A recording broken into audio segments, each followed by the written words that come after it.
trying not to didn't know what I had. But I really messed it up this time, and I feel so bad. Ooh, I could really use a clue, baby. Tell me what to do before you make up your mind. Cause I'm pressing forward, but stuck on empty, and I'm running out of time. So leave me cold, leave me stranded, leave me broken, empty-handed. Leave me nothing, or leave whatever. But baby, promise me you'll never leave me all alone if you go. I gotta know, no sense thinking I'd be depending on a long lost love that walks out. You're never gonna leave me all alone if you go. I gotta know, no sense thinking I'd be depending on a long lost love that walks out. You're never gonna leave me behind. Don't leave me behind. Number two, and all the crazy plans we made. A campfire on a sunset lit beach. It could be so great. But watch out when I open my mouth, cause I'm causing all the doubt, and I should practice what to say. Cause I barely made it up this time, and now you need a break. So leave me cold, leave me stranded, leave me broken, empty-handed. Leave me nothing, I'll leave whatever. But baby, promise me you'll never leave me all alone if you go. I gotta know, no sense thinking I'd be depending on a long lost love that walks out. You're never gonna leave me all alone if you go. I gotta know, no sense thinking I'd be depending on a long lost love that walks out. You're never gonna leave me behind. Don't leave me behind.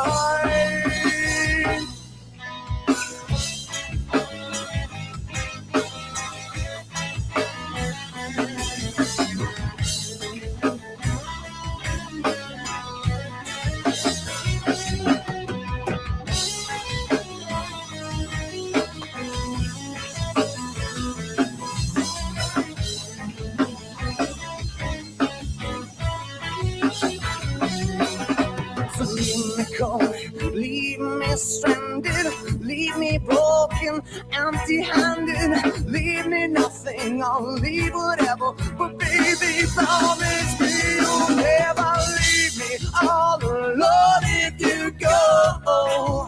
I gotta know, no sense thinking I'd be depending on a long lost love that walks out. You're never gonna leave me all alone if you go.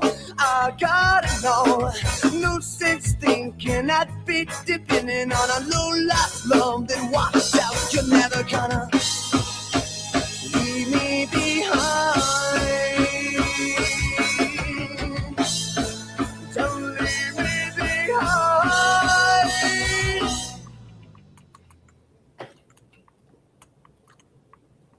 Those typing. Also, hello everybody. Welcome to the Ravencast. Hopefully everyone is doing well tonight. We got a lot to get into. In fact, we're still covering the mini bricks and minifigs situation. In fact, Coffeezilla has decided to get involved with the situation. So we're going to go ahead and get right into it. But before we can, we'll catch up with the chat and catch up with the panel, and then get right into it. So first, we'll catch up the chat. So will there be Snake? Yes, there will be Snake. Snake. What does that even mean? What's with this music though? Intro music. Also, what's up, Lilith? What's up, Thunder? Coffeezilla has gotten involved. Yes, he has. Moji. This, intro music I use. like the stream, lick the stream. Well, thank you for liking the stream already. Make sure you guys follow Lilith's path and like the fuck out of the stream. That really means a lot, and I appreciate that. And yeah, so now we caught up with the chat so far. We'll catch up with the panel, starting with Snake. Oh, Snake. Where there be Snake now? The only snakes that we'll be covering is bricks and minifigs, because they lie a lot in the Coffeezilla video. So yeah, if you're looking for snakes, that's the snakes we'll be making fun of today. So we'll now catch up with the panel, starting with Jim. How have you been doing since yesterday's stream? I've been doing good. You ready for the bricks and minifigs case to finally be solved by Coffeezilla? Yeah. All the facts and everything. Jamie, I don't know who that is, but what's up? Seems like you're new here. Welcome to the chat. My husband called me a snake, and I call him a turtle. Nice. What about you, Torrin? How have you been? Do you call your girlfriend snakes and turtles like Lilith? No. I do. My girlfriend does have a pet snake, though. He's called Snackers. It's actually that's actually a good, funny name.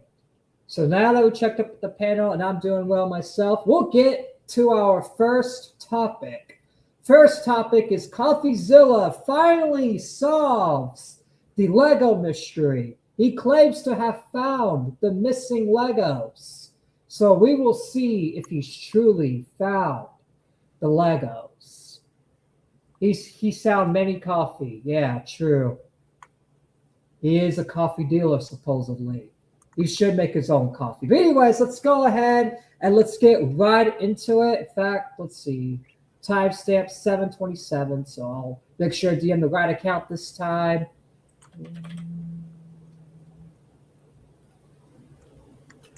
7:27. 7:27. All right, let's go ahead and let's get to the video.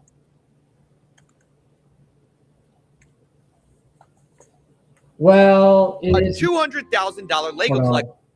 Well, is word I know, but I have spirit animals. Also, let me have pets. A snake pet. Her name just about to be a hog-nosed snake. At least it not coffee brand. We will all be fine. True. All right, let's go ahead and let's continue. Went missing, causing a lot of you to ask me to find it. And after seeing the cops point guns at YouTubers, people get arrested and sued for $1.3 million, I decided enough was enough. This looks like a case for the internet detective, this time in the $10 million Lego studio. So I talked to every suspect involved. What I found shocked me.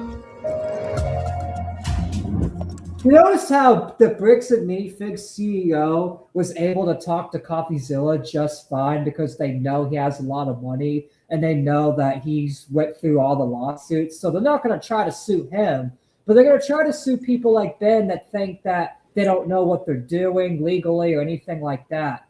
Seeing Coffeezilla's history, these CEOs like, well, we can't sue Coffeezilla because we know. I wouldn't be surprised if they tried.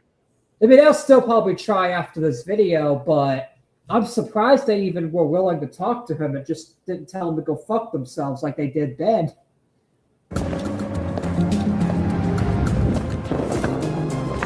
I saw a lot of people in the comments too saying that they're going to say Coffeezilla's trying to kill them and make all kinds of allegations against him and all that. And if they do that, then they'll literally destroy their reputation like Logan Paul did.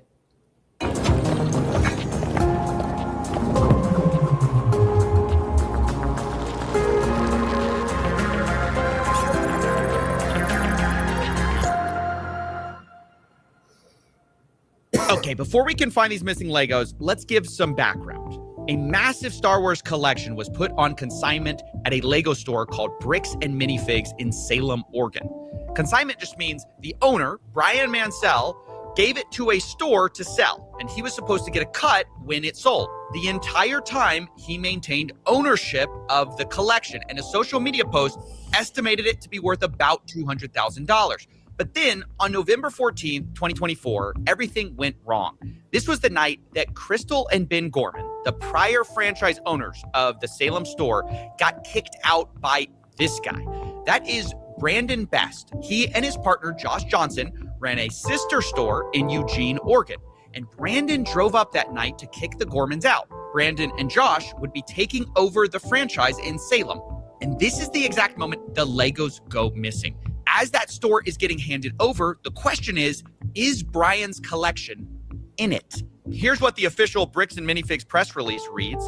Quote, after taking over the store, we discovered a small number of sets valued between $2,000 to $5,000 that could be possibly related to... This is important in a later video because Bricks and Minifigs claim they only found $2,000 to $5,000 worth of Legos that could be possibly be related to Mr. Mansell's collection, right? Turns out later in the video, because I watched this last night before watching today, that turns out to be bullshit. But however, the turn's going to be taken where we don't expect it because people think it's 200,000, but in fact, that's not entirely accurate either, according to Coffeezilla. And we'll see his evidence and reasons why. Well, to be fair, it was estimated. So. Yeah, it was estimated, but Coffeezilla... And appraisers can estimate different values depending on who you go to. Yeah, exactly. And this is all just Coffeezilla's explanation. He did all the math. He went through all the sales sheets. Like, he goes really in deep. And the number he comes up with, well, it will be spoiled later in the video. But there's a problem here. Is that Lord Solus? Yeah, that is Lord Solus. What's up, Lord Solus? I never knew Legos could be so expensive. I know, right? I never thought there would be like a Lego set's worth like 200,000. And they're usually older collections or like limited time things, like the gold-plated minifigures. Basically, things that are like really rare and hard to find. Yeah, I know like the Lego Rock Raiders Chief minifig goes for a lot because it's so rare and it has some rare parts that people want. For 10 times that amount in this store, given their internal records and what we know the estimated value of this collection was. So if corporate's saying there was only $2,000 to $5,000 in the store. Oh, it's Wrench. What's up, Wrench? How's it going, man? Something happened to these Legos. But what? In order to solve this case, let's think about the suspects. First, who was there that night of the handover? It's only 3 people. Crystal and Ben Gorman, the former franchise owners, and Brandon Best, one of the new owners. These are our 3 biggest suspects, but they are... Yeah, because all those 3 people were there in the building at the time where the Legos went missing, November 2024, when Crystal and her husband got kicked out. And Brandon Best was the one that was kicking them out. So if anyone stole the Legos, it has to be those 3. And if it was Brandon that like kept them there, then Josh Johnson would also be a complicit and accomplice to that crime, since him and Brandon took over the store together and they were involved in the whole hostile takedown. So technically, it's 4 suspects. It's either these 2 or these 2. Aren't the only ones. I want to address a few other suspects at the very start here. First of all, maybe this is just all the result of, plain old thieves breaking in. What about that possibility? Hi, I am Chris. I was the previous franchise owner who signed the collection agreement with Brian Mansell. And I'm Benjamin Gorman. I am the silent partner who's really bad at being silent. We did have a couple of break-ins at the store. None of Brian's collections were in the police report or stolen during those. Okay, so the Gormans say emphatically it wasn't thieves, but if that's the case, what about the guy who was arrested? I mentioned at the beginning of this video, Reckless Ben. This is the YouTuber who... It couldn't be Reckless Ben, which Coffeezilla corrects, but it can't be Reckless Ben because Reckless Ben didn't even know about the situation at the time. He wasn't notified until later on, so it can't be Ben. And remember, yesterday we went over, they tried accusing Ben of stealing the Legos. They tried saying Ben and his group were the ones that stole the Legos. That wouldn't make sense because why would they be siding with Brian and trying to get the Lego? Why would Brian have the people that stole the Legos try to get the Legos back if Ben was the one that stole them? That doesn't make sense, right? started it all. Why would Ben put his reputation and everything on the line to get these Legos back if it was him that stole the Legos the whole time? It doesn't make sense. The documentary, I tracked down the thief who stole $200,000 of Lego. Maybe it's the perfect crime. Make a video tracking yourself. Now, for our theory, it's worth noting Ben is currently facing a RICO lawsuit by Bricks and Minifigs. He was even targeted with a search warrant for stolen Legos. Included in the warrant are Legos. The owner reported overhearing conversations about possible stolen Legos. And on top of that, Reckless Ben was even accused of stealing the Legos by the current franchise owner. I stole the Legos? What do you think of the theory that it was Reckless Ben? He stole the Legos. It's absurd. We didn't even know Reckless Ben. He had no interaction, no relation to us, no relation to the store. That doesn't hold any water. Okay, I'm going to be honest. Apologies to the genius cops in Utah who play different. We play differently here. But I don't believe that Reckless Ben stole the Lego, mostly because he couldn't. He just wasn't there that night, and I don't even think he knew about these Legos. But who does Ben suspect is holding the Legos since he did this whole documentary series? The guy who runs the entire company, Ammon McNeff, he personally came out to talk to us. So what's going on? So you guys are holding some of our Legos? No, we're not. You're not? No. Is that a lie? No. That's a lie. You did take the Legos. No. So we have our attorneys have visited, but like again, so who's Brian Mansell. Okay, and who is that? He's a guy who had he had like $200,000 worth of Legos in your guys' store. Nope. Never happened. My name is Ammon McNeff. I am the CEO of the Bricks and Minifigs brand. So my name is Matt McNeff. I'm the COO of Bricks and Minifigs. The people you just saw are the McNeff brothers. They agreed to speak with me to try to clear their name. I asked them, do they have the Legos? What I can tell you is that we don't have it. We've never had access to them. It seems to kind of go missing. Parts of it seem to go missing on November 14th. Well, and I guess that no, not at all. I'm going to say, like that is not accurate at all. Because so you think that the collection was in the store at the time or elsewhere? Elsewhere. When you look at Mansell's own words that he reiterated to a podcast last year, he explicitly stated to another podcaster, the sets were moved off-site for security. The collection will not be stored on site after hours for security reasons, and after Sunday, the sets will be available for purchase but stored elsewhere. Now, one thing that's been a big subject of the Bricks and Minifigs. This later gets debunked by Crystal and her husband. Figs kind of story is, hey, there are these off-site locations. Even then, if they were off-site locations, these are still off-site locations that are ran by the corporation. So the corporation would still have them because who runs the off-site locations? Oh, wait, the corporation.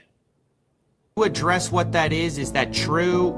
So the off-site location and the letter that they are that corporate is referring to is the original press release that we released when we were launching the collection. In that press release, because we had previous break-ins, I specifically included the location that after this weekend, those Legos would be stored off-site to deter any future thefts. They were briefly stored off-site after that launch weekend while I bought safes for the back room, and then they were moved back into the store. Oh, no, they were. So that's the thing. Technically, McNeff is right, but technically he's still wrong because they were stored off-site, but they were later brought back in safes and stored in the back of the safes because of thieves, and that way, because they had these safes where the thieves can't go in and break into the safes without codes, then that's why they were able to bring the Legos back into the store because they have security safes for them. Okay, so for most of that just destroys McNeff's all of his argument because he said that the Legos were stored off-site and they were always stored off-site.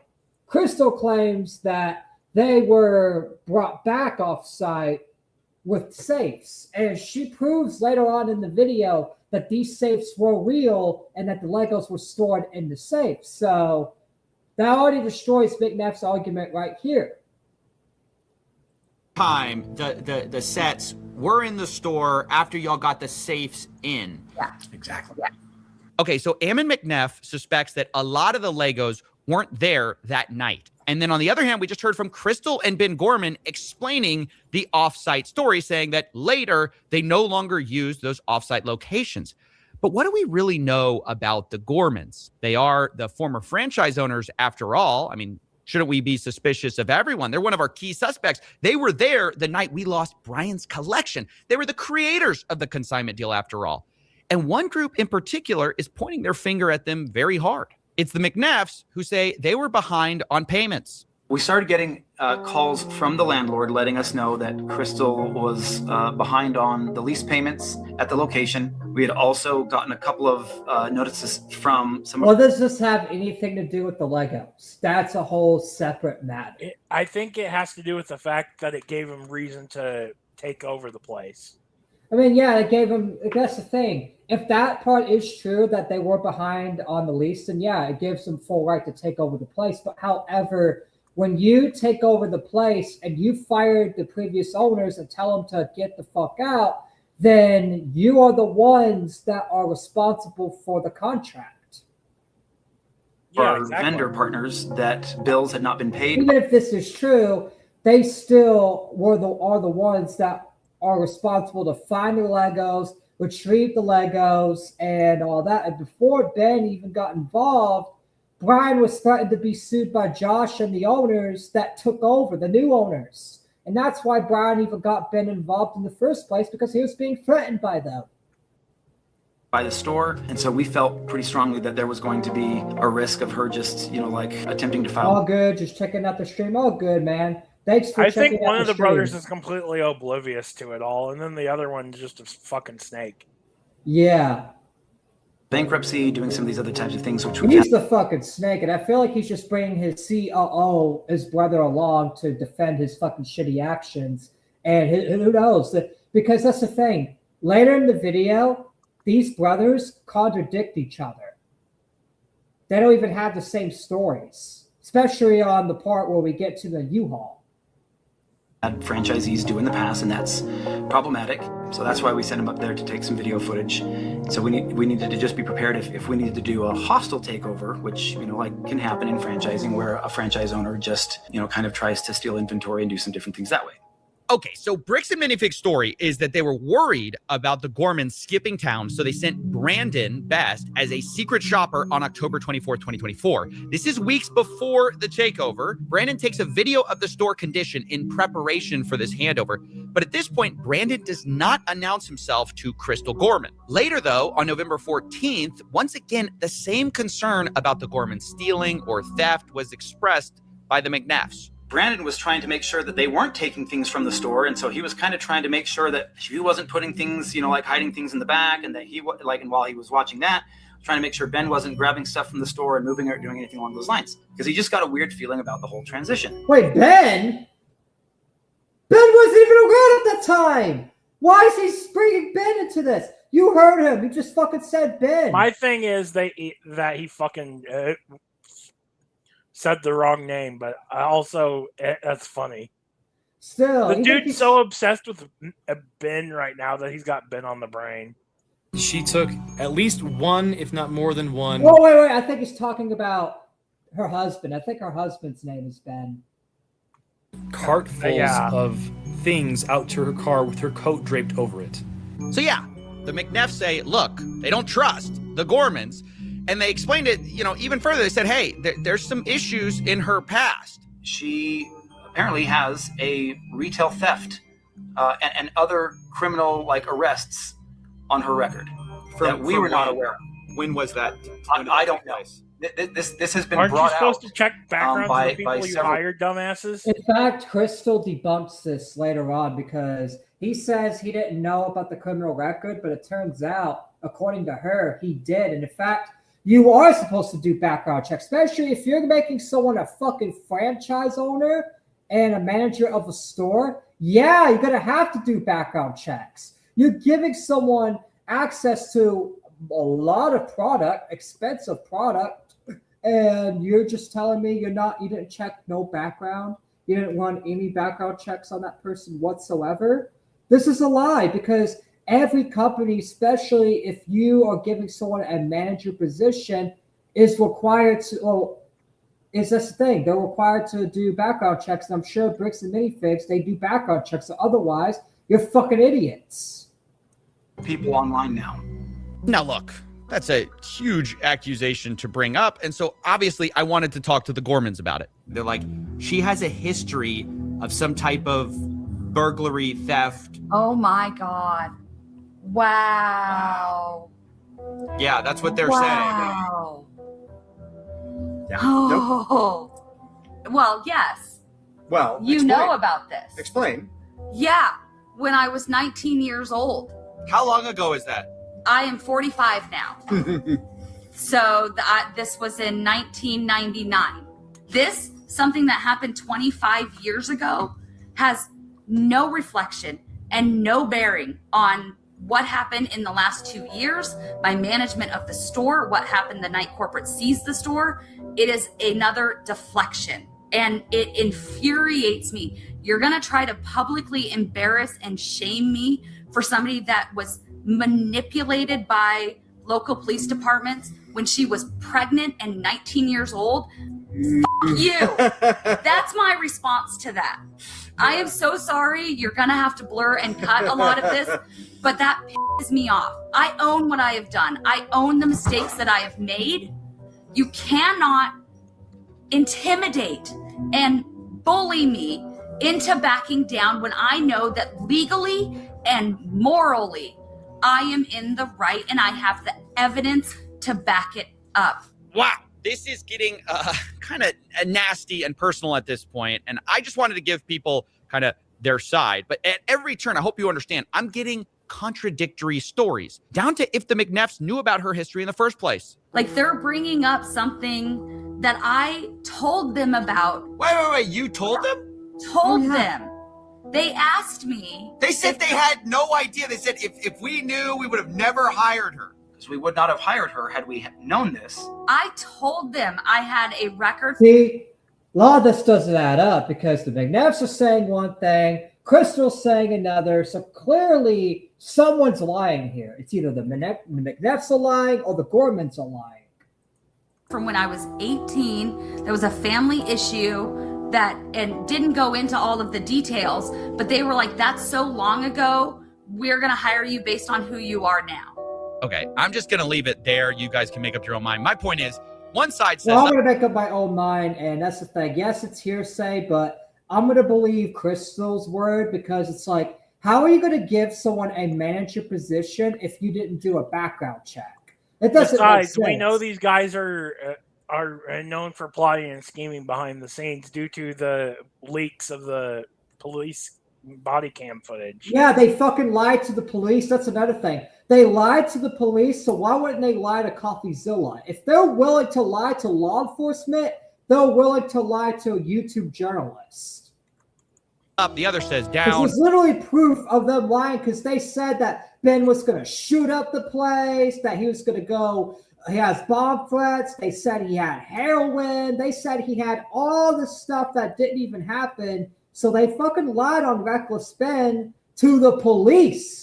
The CEO even fucking lied to the police and was helping Josh lie to the police. So if they're willing to risk everything and risk getting a felony to lie to the police, then yeah, they're willing to risk everything to lie to this guy, to Coffeezilla.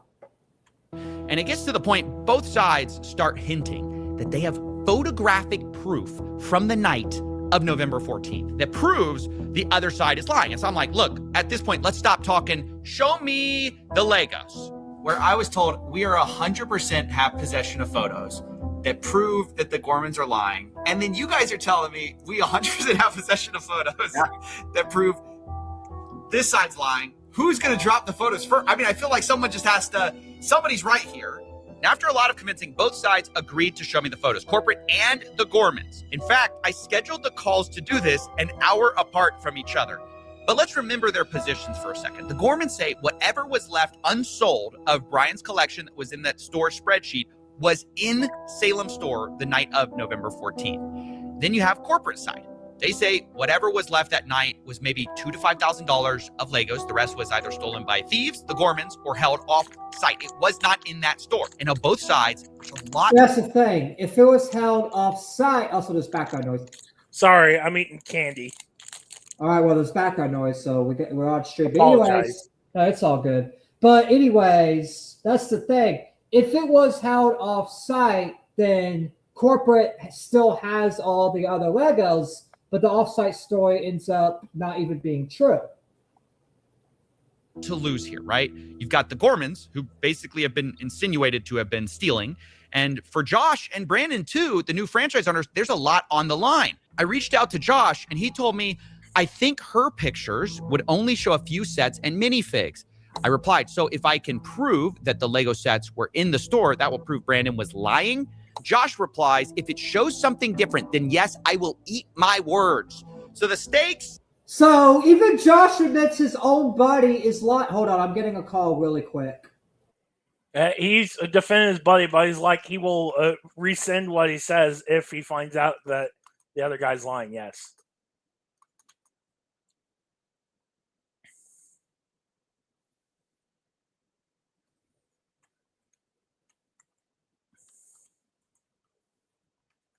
La la la la la. Hey, chat. What you all doing? Gotta keep the stream alive because Triton's muted right now. I like to eat poop. That. Hey, look, it's Gandalf. Seriously, man. Bro. Oh. Training this cat in World of Warcraft vanilla is a pain in the ass. It's not like the newer versions of World of Warcraft. I am back. All right.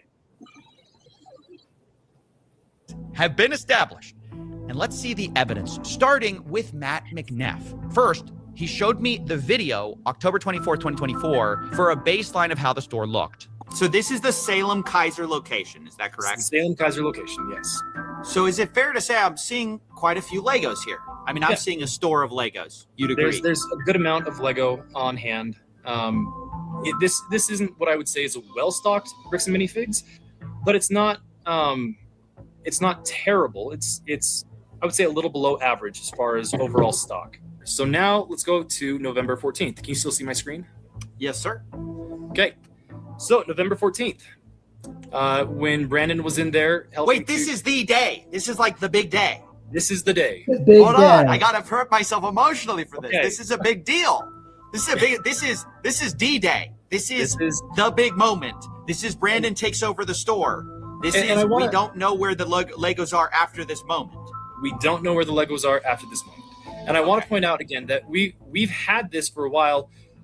We haven't this is the first time we've shown this publicly. We've been waiting for our attorneys to give us the approval to say, hey, this is okay now to share in this capacity. So this will. If you had this evidence the whole time, why didn't you show it to Reckless Ben when he asked you the first time, came up to the store and was being Well, to civil? be fair, he was asking the other brother. Yeah, but still, why didn't the other brother show this to Ben? Because you got to understand, they're part of the same company. So I know, but I think liable. It doesn't matter. Like, they're all liable. Why didn't he? Yeah.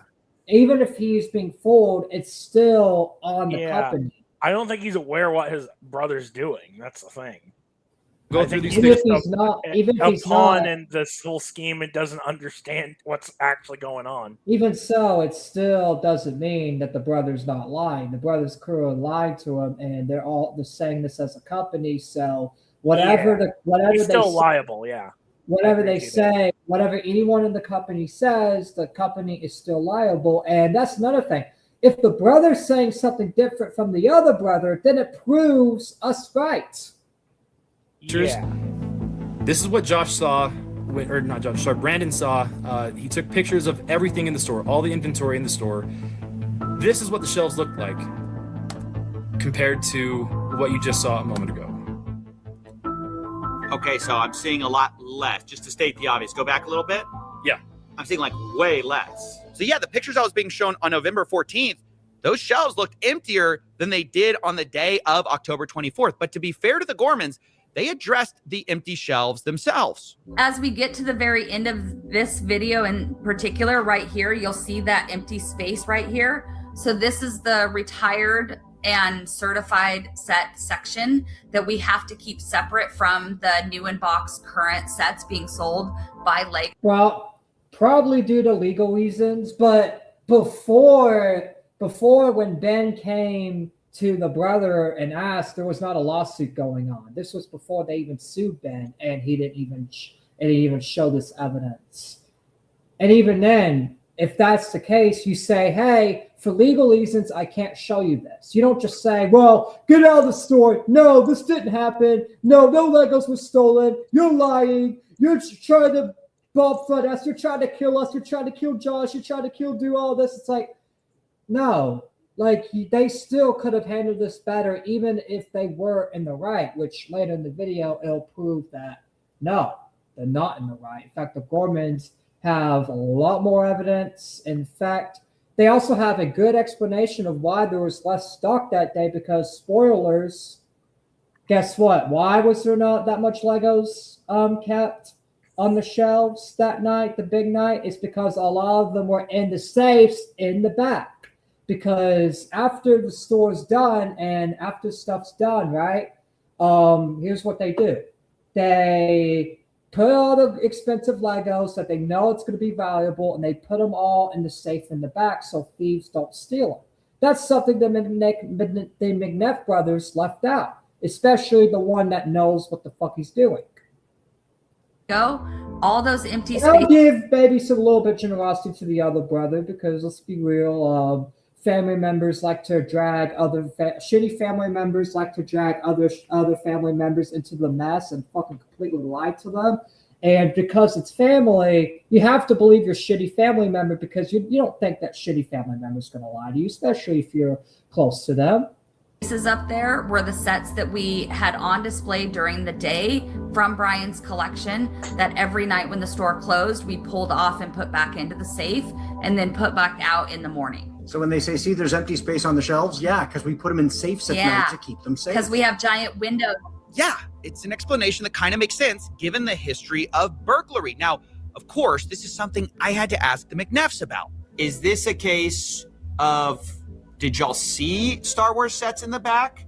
Did y'all not see the Star Wars sets in the back? Did he take, not in the back, but specifically in a safe? Like there were a bunch of Star Wars sets in a safe. Did Brandon see those? Has there been talk of those? Do you know what I'm talking about? Yeah. My understanding is that he took pictures of everything, and all those photos I showed you of the Star Wars were all the photos, or was literally all the Star Wars inventory in the store.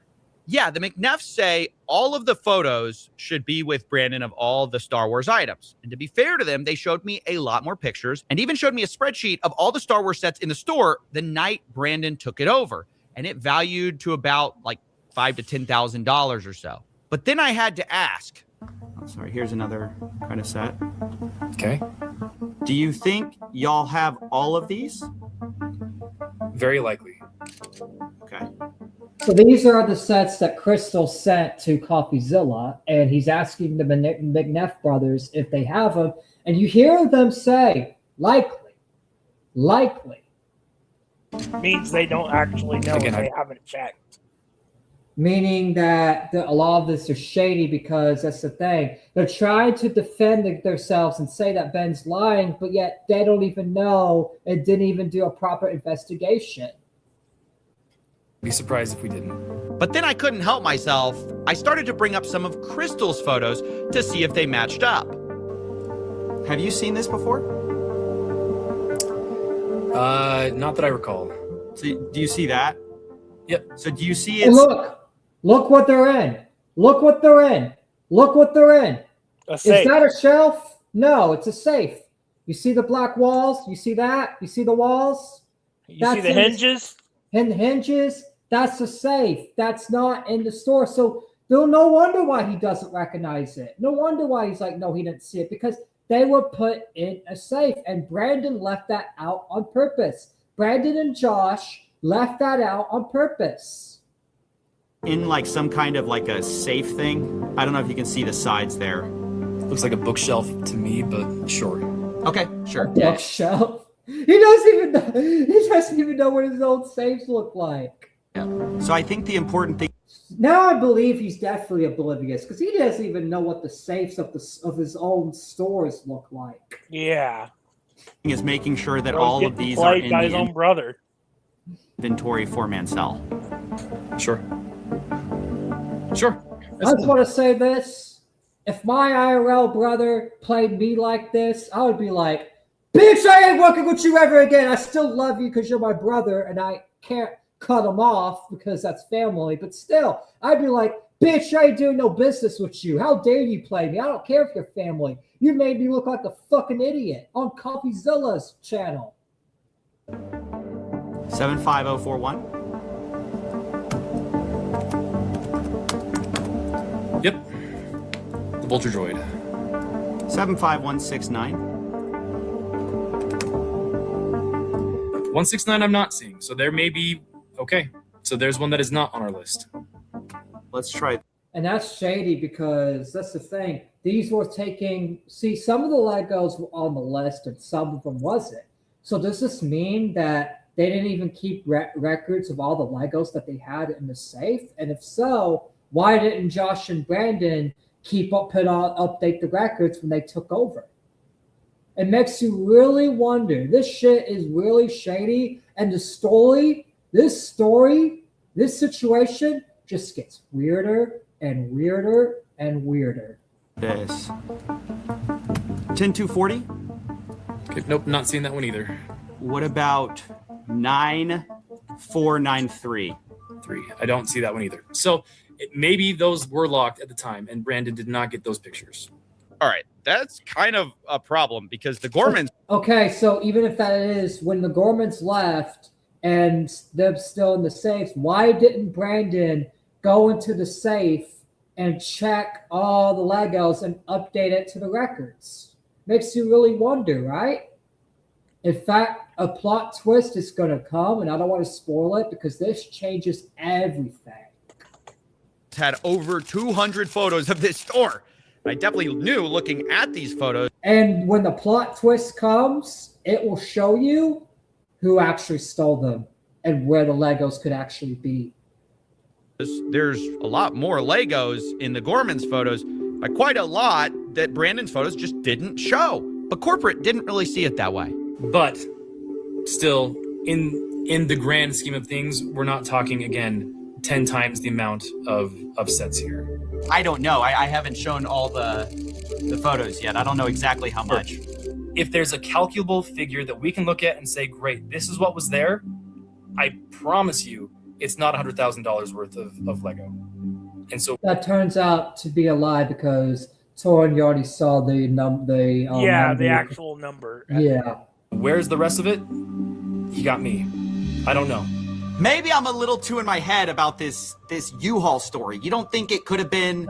Oh, this is the plot twist.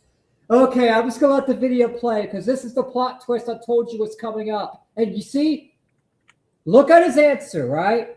Look how he says no. This later gets debunked. I'm not going to tell you how. I'll just let Coffee cook. Some U-Haul thing, there's no way. Oh, yeah, have we talked about the U-Haul yet? We gotta talk about the U-Haul for a second. This is another one of those things that was like really disputed between the two parties. Was this U-Haul that supposedly was driven up to the store the night of the takeover? So when Brandon came to the store that night, he was driving a U-Haul truck. Now, in typical fashion, this was immediately disputed. Brandon showed up to the Salem store in a rental car. When he came to get the keys from Crystal, he was there in a rental car, not in a U-Haul. It wasn't until after he told me he was taking the keys and locking me out that I really kind of paid attention to the fact that he had a large, not the small, the large U-Haul truck. So yeah, I just kept hearing about this U-Haul truck. Now, why is it significant, U-Haul or not? Well, one, a U-Haul truck can fit a lot of Legos, but the big reason it mattered to me was because I was actually called by an ex-employee of the Bricks and Minifix store in Eugene, Oregon. Remember, that's the one that Brandon and Josh owned. And he told me something very interesting. I'm a former employee, started in 2024, and I was working under There's the evidence that he was an actual employee. It's not just some guy doing this for attention, because Coffeezilla knows that attention whores exist. Manager Brian, and he sold the store to Brandon, Best, and Josh. What store was this? Bricks and Minifigs where? Okay, now what did you see that made you want to talk to me? I saw Reckless Ben's YouTube video about the Salem store closing down, because when I was talking to my co-workers about the situation about Salem, and we were told through other employees that it was just a bad area to work in. It was like haunted, if you will, it was going around. But after seeing the video of Reckless Ben, he exposed them, and it makes a lot more sense with what we dealt with Brandon and Josh.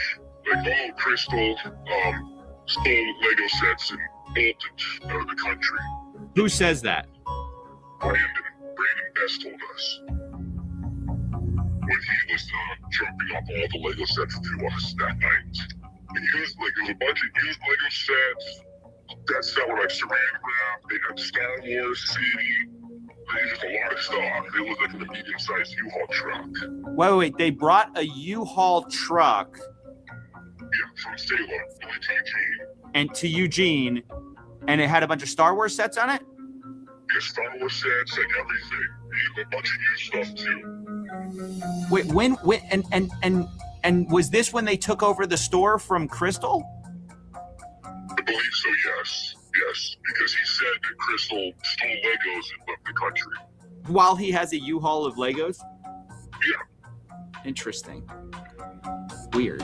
So, and he said, we're just going to hold on to this stuff until corporate tells us where we have to distribute it. And we're like, oh, well, it'd make more sense if we could take it, because we're kind of struggling with, the product we put on the shelves. Oh my gosh.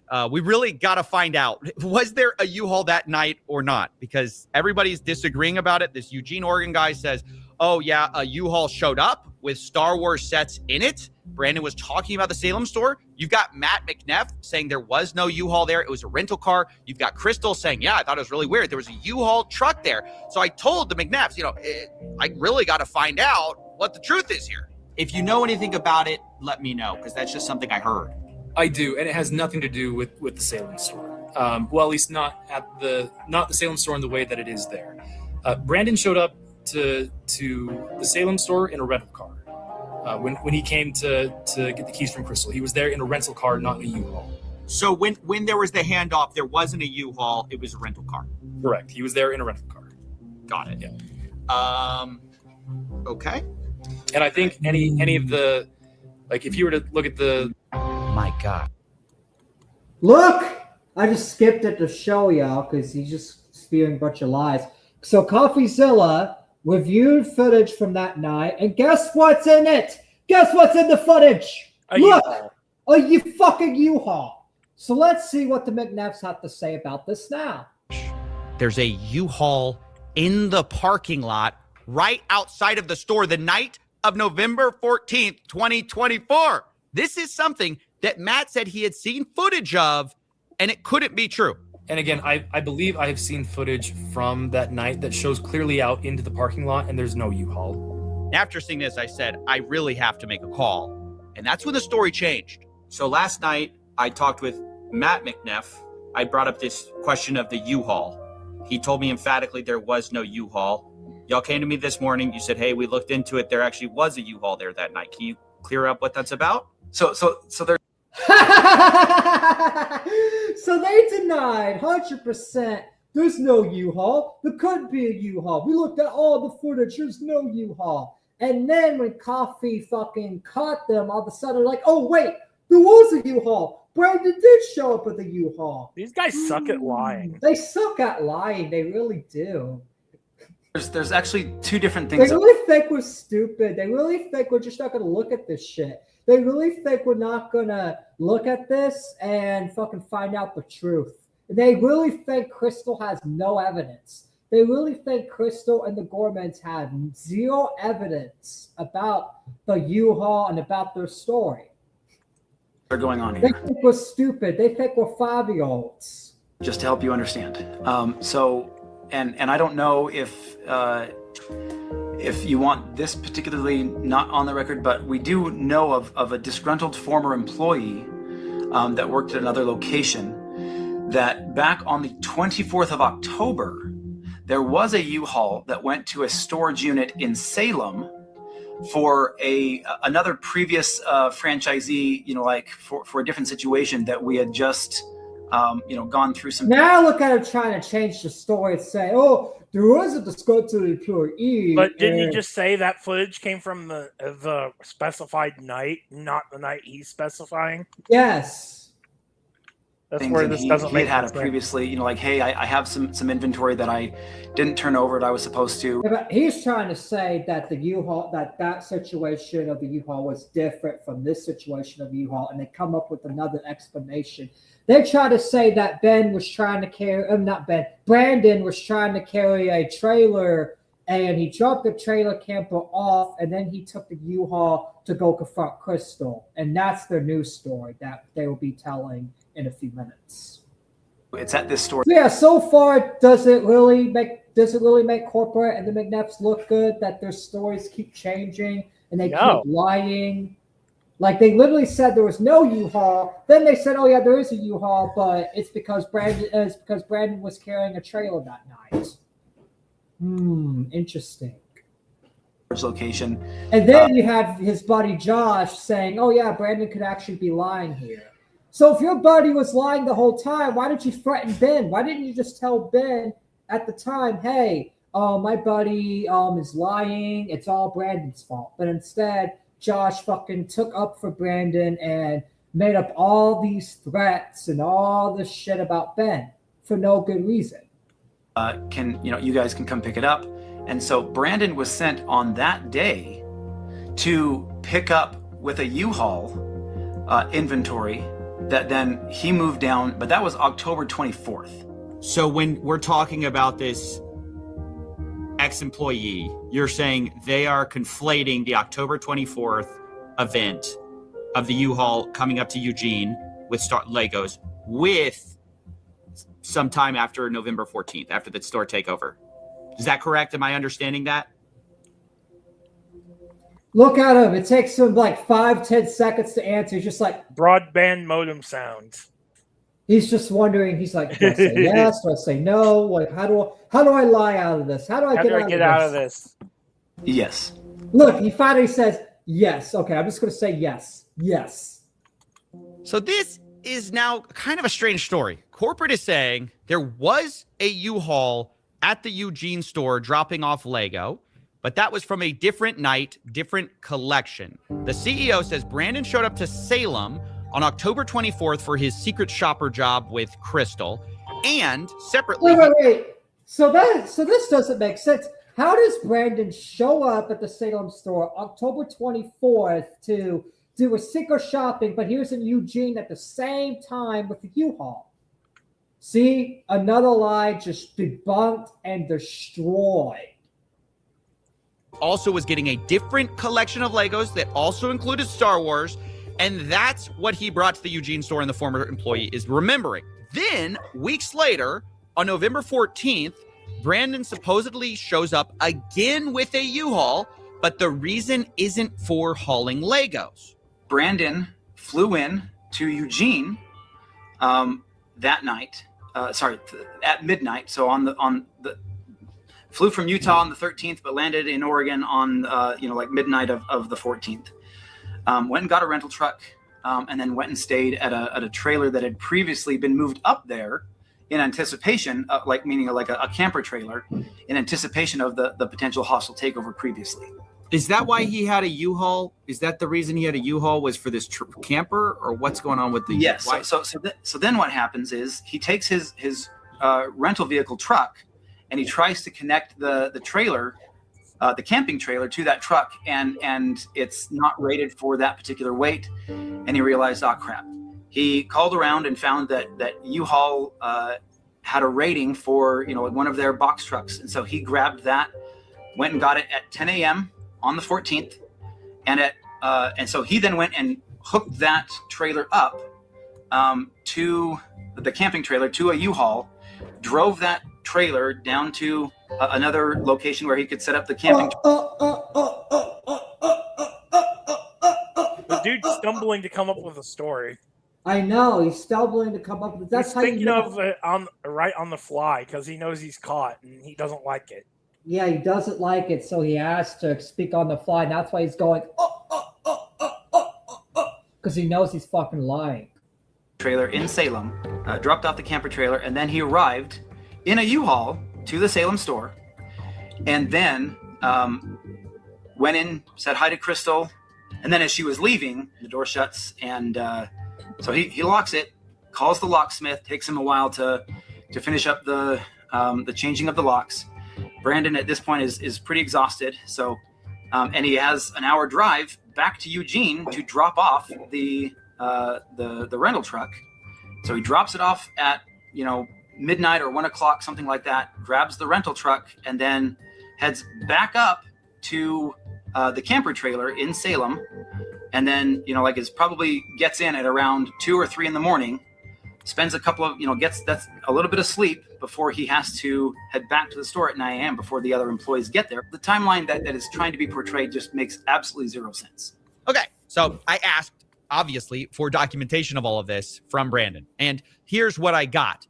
First, the U-Haul contract on November 14th. This checks out what we already know. Then I got sent a photo, the last one Brandon took in the Salem store, dated 9:44 p.m., where you can see what looks like the inside of a bird cage that the Gormans had. And lastly, I was sent a photo Brandon took of the mileage in the U-Haul as he dropped it back off at the rental place on November 15th, 12:41 a.m. Now, the time gap there is about 3 hours between the last photo in Salem to dropping the U-Haul off, which is a bit of a problem for our timeline. Yeah, it took like 4 hours. I mean, I worked till like 11 o'clock, and I'm like, I gotta get up early for my other job. You moved 4 hours of Legos out of this truck.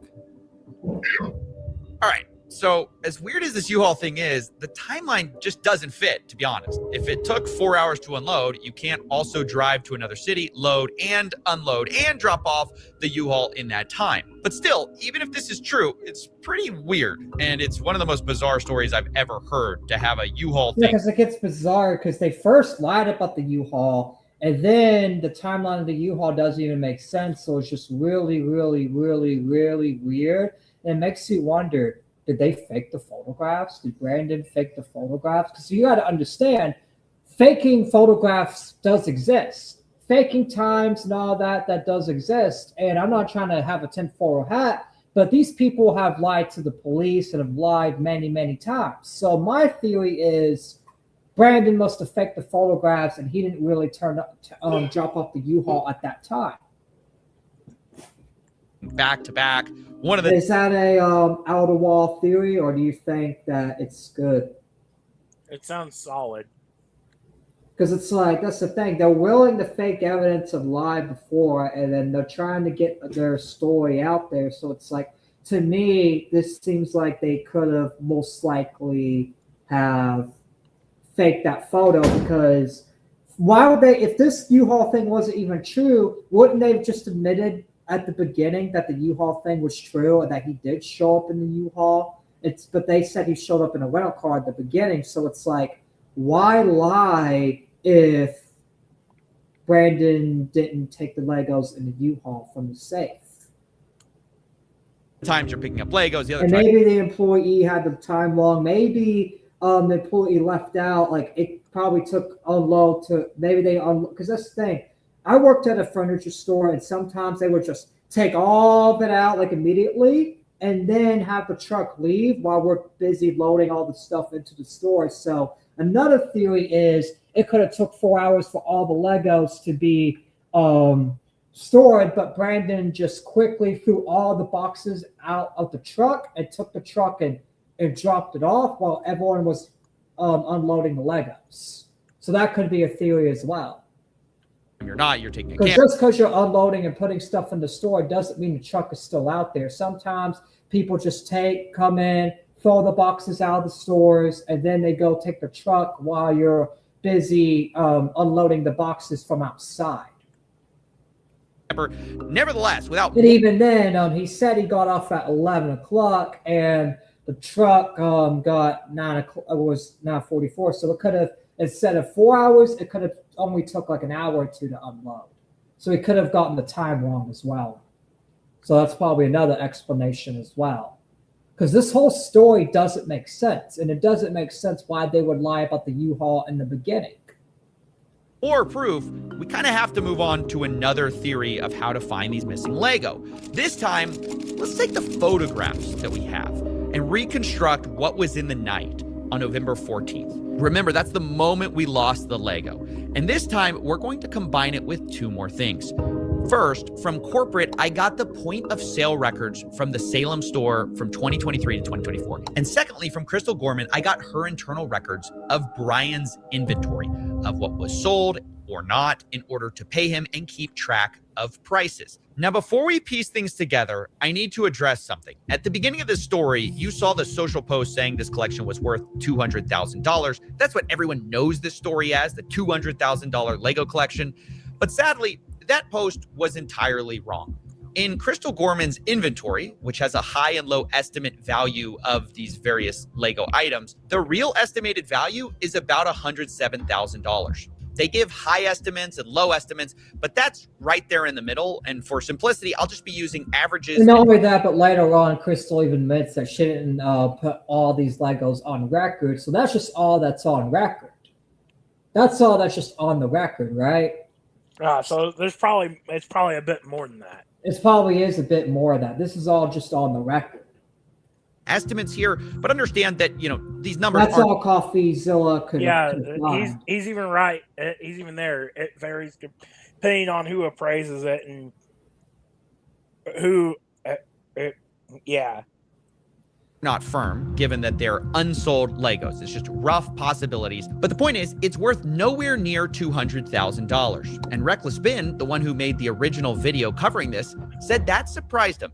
Yeah, this entire time, literally every single person's been telling me there were $200,000. Like, that's how much, you could sell all these sets for. My original assessment of about $200,000 was going up to his father's house and looking in 3 different rooms with all the sets. It was before I'd actually gone through and had set numbers and done an actual evaluation. I looked at it and went based on as things progressed and as I started to delve more into the actual inventory and evaluating it, that number changed. But we put out the press release well in advance of the event itself. So that press release went out before I had those full numbers.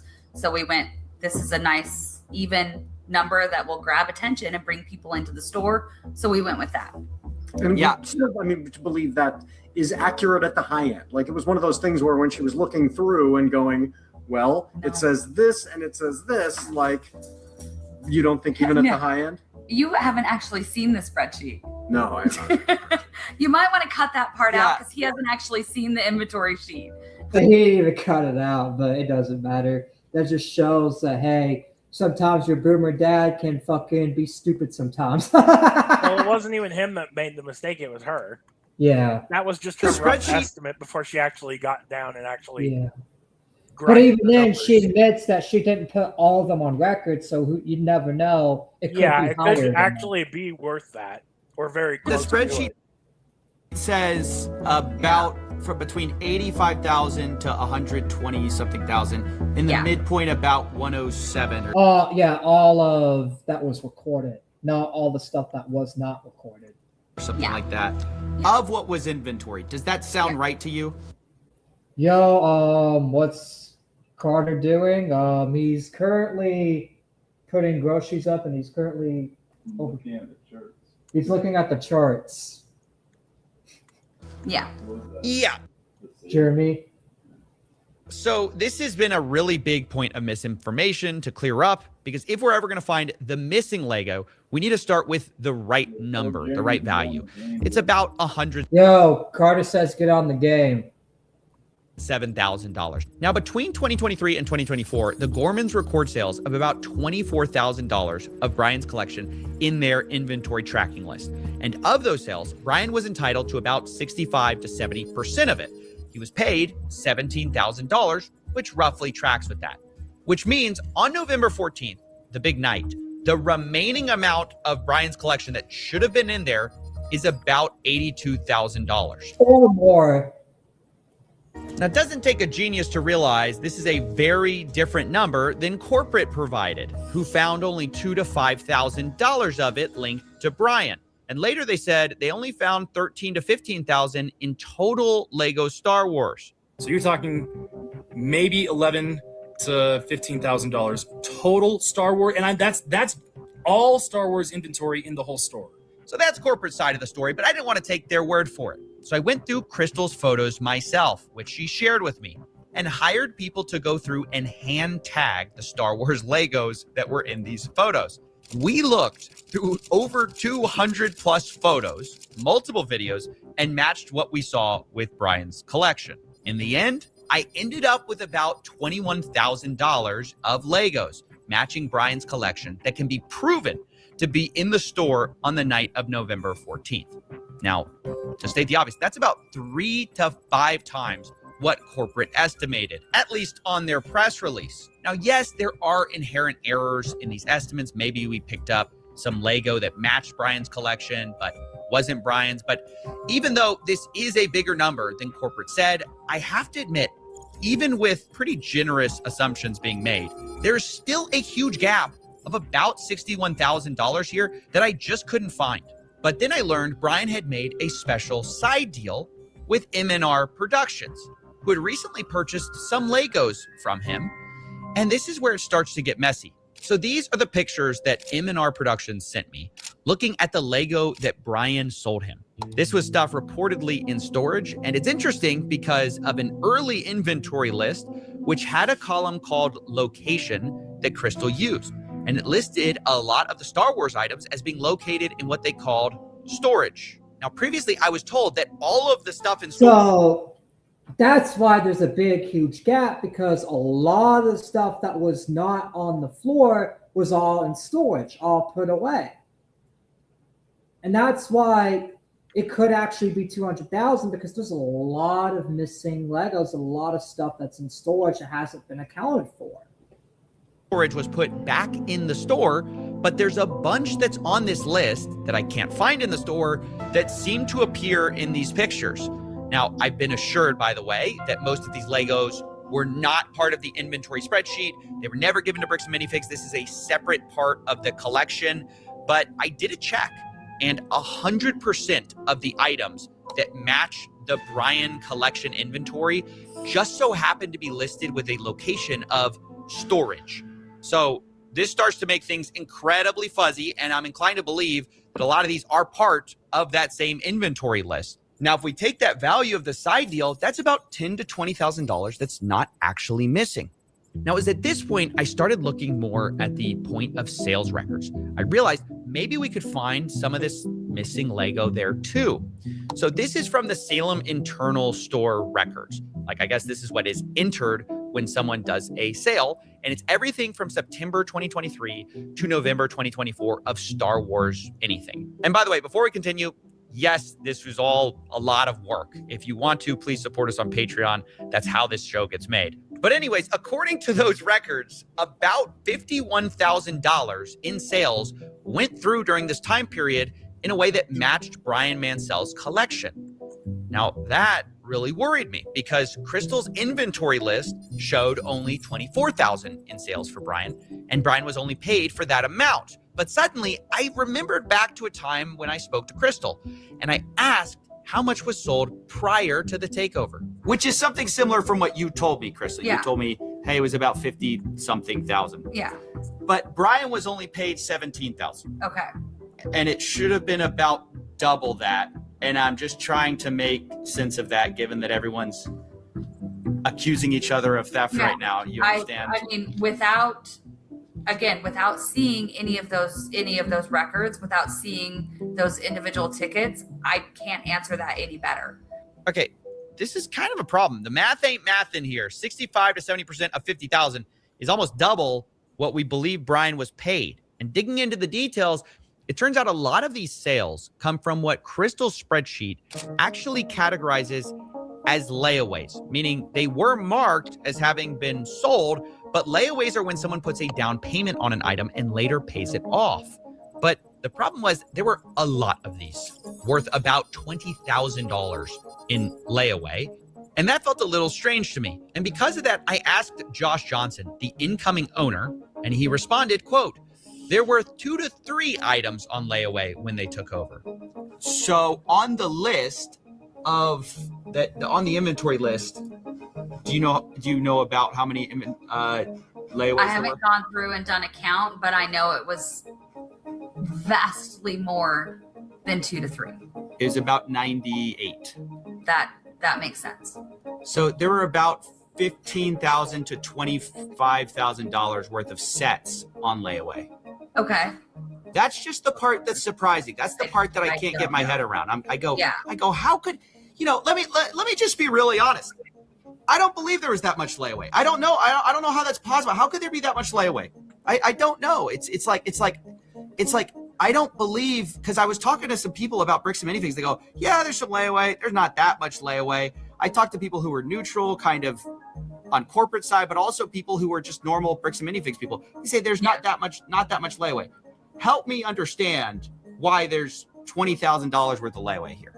Oh yeah, that's absolutely. If you talk to other bricks and minifigs locations, layaway is extremely rare. I think outside of the Brian's collection, I don't. Okay, good. I'm not crazy here. So then, why was there so much layaway there? No, absolutely not. Outside of Brian's collection, I think at the time we maybe had 2 used sets on layaway outside of his collection. Okay. It was not a common thing traditionally. I don't know that we'd ever done layaway before the collection came in. With Brian's collection, it was a little bit different because so much of this collection were new in box, all in one place, reasonably priced, and a lot of the harder to find items. And so customers would come in and put, I'm going to guess probably half of those layaway items were not going to be sold to the person who took them on layaway, because we had several that would put them on layaway and then change their mind. So this was something like, somebody would come in and want 10 different sets, but only be able to buy 1. Can I put the rest of those on layaway so you don't sell them?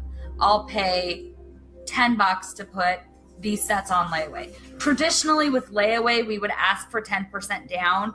They'd have 30 days to make their next payment, or we'd refund the layaway amount and then put it back on the stuff. So it seems like with Brian's set, a lot of people kept asking for layaways. So they were just handing out these layaways like candy. So that's probably why there was a lot of layaways in this instance than the other locations, because Crystal was being nice and giving and handing out these layaways like candy. And that's probably something that they wasn't supposed to do. So that I have contributed to what the hostile takeover as well. Yeah. Because bricks and minifigs don't believe in layaways. They only think you should have like 2 to 3, but then she was handing them out like candy. So that's probably why that takeover was so hostile, because it's against their policy to do layaways. But she's just like, fuck you, I'm going to do it anyways. Because this collection, it seems like she kept on just doing her own thing and not following corporate's rules, and that's probably why they decided to have this hostile takeover. Was the collection it was, and I wanted to give these people the opportunity to get these sets. We were a lot more generous with how long and the amount of payments that people could make towards the layaway. So a lot of these, we had several of them. That just explained what I said. They were generous and kept on handing out layaways like candy, especially with Brian says, because a lot of people were fans of it and fans of the Star Wars sets, and that's why there were so many layaways. And she seems like she really loves Lego. Yeah, and loves the Lego community too. She seems like she actually gave a fuck about the customers, unlike Josh and Brandon that just care about money. one of the Ewok villages, we put on layaway 4 different times, and then it came off of layaway and back on layaway and then off and then sold. So a lot of these would have gone on and off of layaway and then back out on the shelf, just depending on the person who was putting it on layaway. That was completely unique to this collection. So look, I'll be honest. I don't trust Josh Johnson, but something is weird here. So a lot of these are, see, like, look at this. Like, so like it says POS final sale price, but it's listed as a layaway, but it's sold for $5.99. Yeah. Because it matches with the store sale price. Okay. So were they on layaway? Were they accidentally marked layaway on the spreadsheet? What's going on there? I mean, without seeing the actual sales ticket and seeing what else, like what items were sold together, what else was sold with it, I can't actually see the sales ticket. We had several layaway items in which customers were putting. Well, simple. Coffeezilla, ask for the sales tickets and it will get to the truth. Multiple things on layaway, paying for most of one item, and then, or they were buying, 8 different things together and then putting all of them on layaway and making payments on multiple items at the same time. Our Ewok village was one of those cases. At some point he had, I think, like 8 or 9 different items on layaway. So they'd come in and make a payment for a bulk payment. I've got 800 things on layaway. I'm going to make $100 on my payment. One customer in particular would do that. And then when he'd gotten up high enough to pay for one set, we'd pull that set out, mark it as sold. So without seeing the actual tickets and my layaway records, I cannot answer a question any clearer than that. But I even found more than that. So that's another thing too. She said that some of the items were marked as sold and not layaway. So there could be a lot more layaways than we actually know about, if what she's saying is true. And see, she's been consistent and kept explaining, while the McNeffs, they just go, and changing the stories and all that. In this POS data, I also found about $10,000 in sales that match Brian's collection that were not marked as sold under this inventory spreadsheet. Some of our things that were not found were explained by the POS system because they were found in the POS system as being sold. So like they weren't marked on the spreadsheet, but they were marked as sold via the POS system. And this is about $10,000 worth of Lego that basically were matched.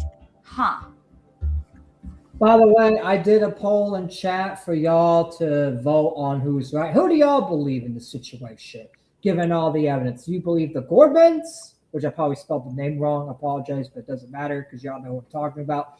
Do y'all believe the Gordmans or the McNeffs? And the McNeffs are the CEOs, the Gordmans are these people right here. So who do you believe in this situation so far? Let me know your votes in the comments below by voting. And yeah, we'll see who y'all end up believing after this video is done. See, and I don't know. And if you want my answer, I believe the Gordmans because they're showing a lot more evidence. The McNeffs lied about the U-Hauls. They lied about a lot of other stuff. They lied about only being 2,000 to 5,000 worth of Legos in the store when Crystal proved otherwise. So to me, I believe in the Gordmans. But that's just my opinion. If you have a different opinion, let me know. And that's the thing. If y'all want to explain the reason why you believe the McNeffs, let me know as well. Anything happening from, let's see, sorry, I'm trying to do math here. I don't know without being able to see all of the records. There is a possibility that the consignments were ended when I wasn't at work and I just didn't go through and pull them up. They didn't get put in the consignment ticket. I hadn't gone through those consignments in a couple of months. I hadn't gone through the inventory in the back room in a couple of months. So it is entirely possible there were sales that were finished that I never clocked as being finished. I don't know that without going through and actually seeing it. But you're saying it's possible stuff was sold, not updated on this inventory list. It's entirely possible that stuff did not get updated on my spreadsheet. I'm not going to sit here and claim it's not possible. It's possible I missed things. So where does this leave us? I know some people are jumping to conclusions here. But that's the thing. If it wasn't updated on the spreadsheets, then why didn't Brandon and Josh, when they took over, update the spreadsheets? That's their job as the new owners, to update the spreadsheets. You had a hostile takeover and you told her to get out and you fired her and her husband and you took over the store. Your job is to clean up the mess and update all the spreadsheets and do all the work that was unfinished. But for some reason, Brandon and Josh did not finish the work. So if anything, if this was even true, you still have to blame Brandon and Josh, because guess what? They're the current owners. They were the current franchise owners. They were the last franchise owners, and it was their job to update everything and make sure that everything was corrected. But Brandon and Josh, for some reason, did not update the spreadsheets, and they did not go through it for whatever reason. But I must. And it's also proven that Brandon took some Legos from the Salem store and put them in a U-Haul. Because let's be real, I actually do believe that, because why would the McNeffs lie about the U-Haul in the first place and come up with some random story on the fly? Doesn't make sense, does it? Remind you that on the night of November 14th, 2024, Crystal Gorman was concerned about Brian getting paid or not getting paid. He has not been paid his percentage yet. And if I don't have the tickets, I won't know how much I need to pay him. Okay.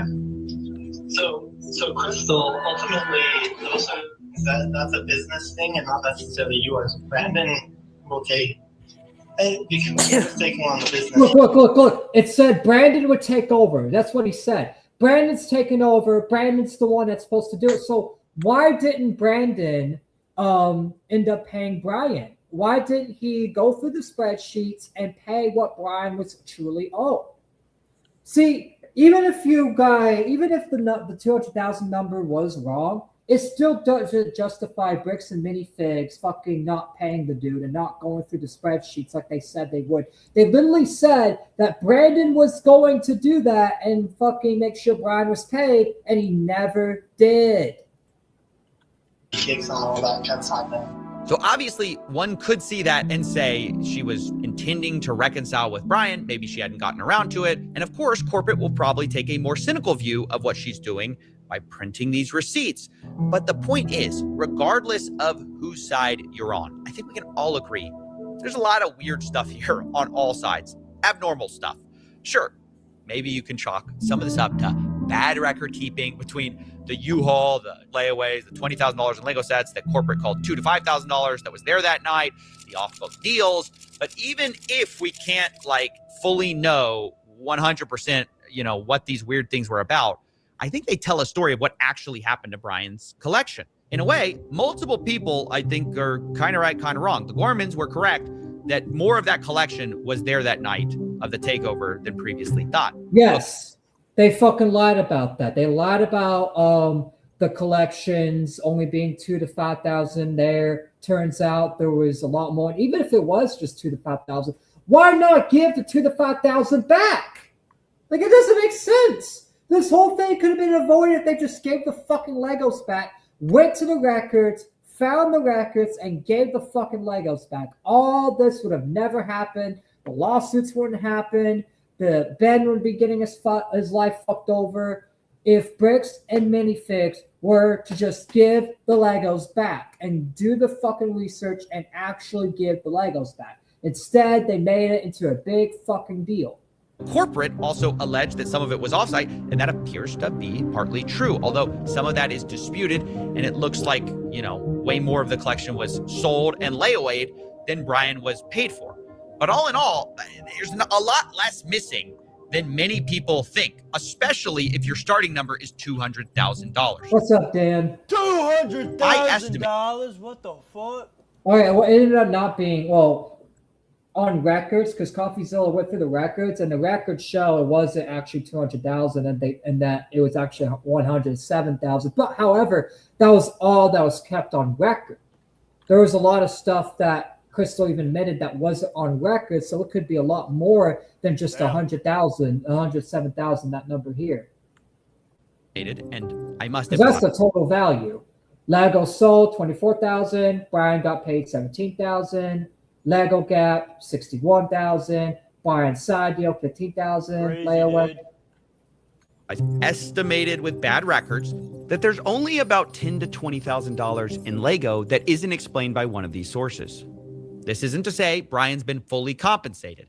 Much of this Brian wasn't paid for that I know of. So I estimate he's still out about $50,000 to $83,000 for. So yeah, that's still a lot of money, and that's just estimated with the records. That doesn't include the stuff that's not on the record. So in reality, he could still be reality out of a lot of money. Lego, he But wasn't. the records just show $50K to $83K that he was not paid. That's just the records. All the stuff that wasn't kept in the records, all the stuff that was swept up, we don't even truly know. So technically, we will never truly know the actual number. But the estimated number is $50K to $83K. And compensated for. And I think, honestly, that's something that Bricks and Minifigs obviously should handle and make right. Regardless of what a franchisee does, the new one, the old one, the company behind it must stand behind their product, their service. And I can't imagine a better example of a company doing the opposite. Unfortunately, Bricks and Minifigs has chosen to deflect and dodge responsibility at most opportunities and created a really awful customer experience that has snowballed into this crazy series of events. But instead of taking accountability for that, they've taken an aggressive legal strategy, which I told them personally was a horrible idea. As of writing this, Brian Mansell is being sued for $1.3 million as part of a legal campaign against him and Reckless Ben and any of the associates. Remember, Brian is the same guy who lost all these Legos at Bricks and Minifigs store. And I told the CEO and COO that's ridiculous and they should drop this. Look, mistakes have been made by plenty of people here, but there's a lot more people who have inflicted self-owns, the likes of which we've rarely seen, by just choosing the worst possible path at every fork in the road. No pun intended.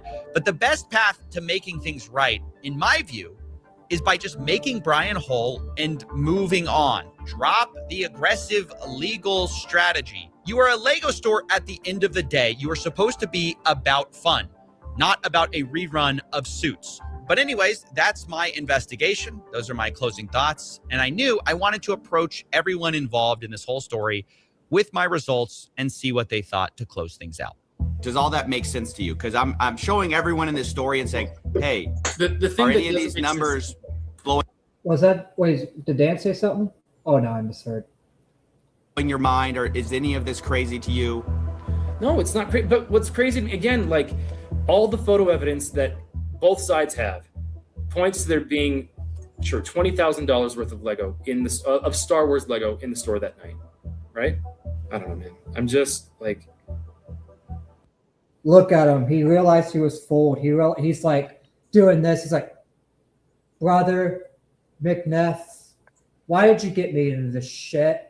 Why did you get me on this interview? Why did you have me lie? Are you fucking lying to me, brother? I bet you after this call, he's yelling at his brother saying, you motherfucker, you made me look bad. I defended you. It turns out we were fucking wrong. They probably had a big argument after this because look at him.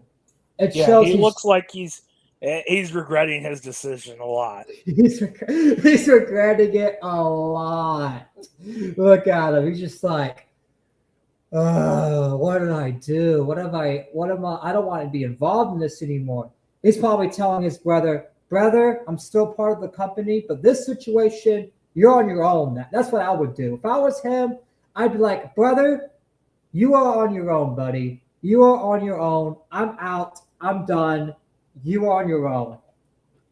can people understand maybe why there was some confusion and why there was some hesitation when somebody comes in and says, hey, you owe me $60,000 worth of product in Lego, and we go, we don't even know who you are. Like, yeah, Crystal mentioned something about consignment on her way out the door. And we go, sure, we'll get that figured out. But then the guy just walks in and demands $60,000 worth of Lego. That's not what happened. Brandon and Josh were threatening Brian beforehand, and that's why Ben even got involved, because they were threatening Brian beforehand. And Brian even admits, hey, I would have never even went to Ben if I wasn't threatened. Your franchisees threatened him. Like, what am I supposed to do other than say, cool, show me, can you show me the proof? They showed you the proof. They showed you the contract and everything. It wasn't like Ben was just there and said, give me 60,000 right fucking. No. He said, hey, here's the contract. Here's the proof. Here you go.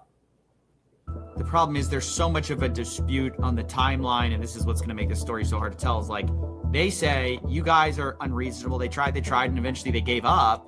But they say they tried it. They were basically met with like unreasonable requests, things like that.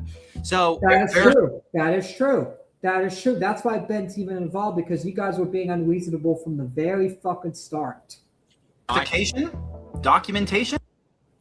Is that unreasonable, do you think? They showed you documentation. They literally showed you documentation. Dan, Torin, Jim, didn't Ben show this motherfucker to his face the first time we reviewed Ben's video? I wasn't here for that one, but yes, he did. Dan was, and Dan could tell you, yeah, he showed the documentation right to his fucking face. We just lost Dan. Yeah, he did. But yeah, Dan's lost connection. He has to come back. See, whenever you unplug your mic or something's wrong with your mic and your mic's not working, unlike Discord, StreamYard just, Wi-Fi. Okay, it's his Wi-Fi. He just texted me. It's his Wi-Fi. You good if you can't be on StreamYard. Feel free to watch and type in chat if you wanna share any opinion. If Wi-Fi's that dead. All right, let's continue. Of course, technical difficulties.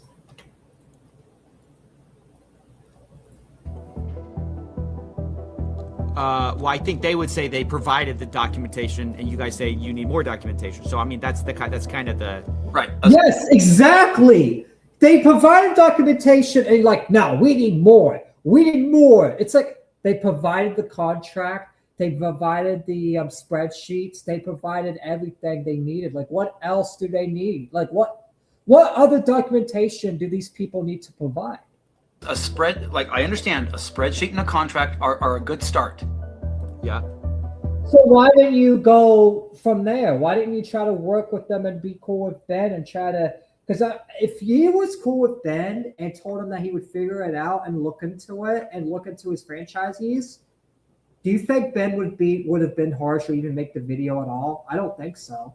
And even if he did, he would look bad. Not him, the franchisees. And all he would have to do is fire Brandon and Josh, and then boom, Bricks and Minifigs reputation would have been saved, and nobody would be mad at them right now at all. Yeah, but we never got that. That was never sent to us at corporate, by the way. Y'all don't have y'all do have the spreadsheet though, yeah? Y'all have the spreadsheet, and you saw the contract in person. Motherfuckers. That was shared online, but months after we asked for it. It says I'm so confused. It says I'm on the file right now. It says storage used, owned by BAM Franchising Inc. Owner Salem.or bricksandminifigs.com. What are you looking at? It says owner. Look how defensive he got. He's like, what are you looking at? He's getting so pissed. He's like, what are you looking at, huh? What the fuck are you looking at, Coffee, huh? What truths are you telling? It's owned by them. What a fucking retard. Salem.or at bricksandminifigs.com. That's you guys. It says owned by BAM Franchising Inc. It says created September 6th, 2024. When I look at it, this is the Mansell list, I believe. So this would have been created under so we have the We But own y'all the- definitely have this. Y'all have access to this. Well, I had no idea. Like, what do you mean you have no idea? You had access to it the whole time. We're not stupid. We're not 5-year-old children. We are adults. We know how companies work. You have access to it. And when Ben was making the allegation, you had to go through it. Like, are you dumb? You really think people buy this? Chat, type a 1 in chat if you buy this nonsense. Type a 2 if you don't buy this I keep nonsense. telling you, Mr. McNeff, the internet's retribution is pretty fierce. You should just give up now and tell the truth. Give up now, tell the truth, and give Brian his Legos back. Do your research, give what you know, and we can all move on. In fact, Ben probably would forgive you. Or even they can though- keep lying and their company can go to shit, which is more better, in my opinion. That's what's going to happen if they don't get their shit together. And That's do exactly what's going to happen. That's exactly what's going. I don't get why these companies think they can screw over customers and get away with it, when in reality, the customers are what keeps them alive. If they screw over enough customers are just going to stop buying from them, and then they're going to go out of business. These companies don't seem to understand that. They think they can stay afloat by screwing over a few people. It looks like chat's not buying this nonsense either at all, because even they know that this guy's fucking lying out of his teeth, because he's contradicted himself multiple different times. And he's stumbling over his words. He's stumbling over his words, and he's coming up with excuses up of his ass, and he's also getting really defensive when Coffeezilla is actually looking at evidence. This is the first that anybody has shown me that a spreadsheet was created using like Bricks and Minifigs Salem, like, and all of this stuff was archived. This is the first I've seen that this spreadsheet was created by Crystal. And we don't know how accurate it is, how up to date it was. We don't know a lot of those types of things. Why didn't Brandon look at the spreadsheet and update it when he came in? You literally told her on that video footage that Brandon was going to take over everything and handle all that. So why didn't he? Why didn't he do his fucking job? Why didn't the new franchisee do the fucking job? Like Coffeezilla says, it's your job as a company to make sure your franchisees are doing the right jobs, and if they aren't, get rid of them. And understand, I appreciate you sharing this with us because we had no idea. Again, you don't know what you don't know, and you can't, like, we don't know everything, and we don't go, like, looking in every nook and cranny everywhere, like, we just don't know some of those things. So if that's there, we can now have our team go look for that.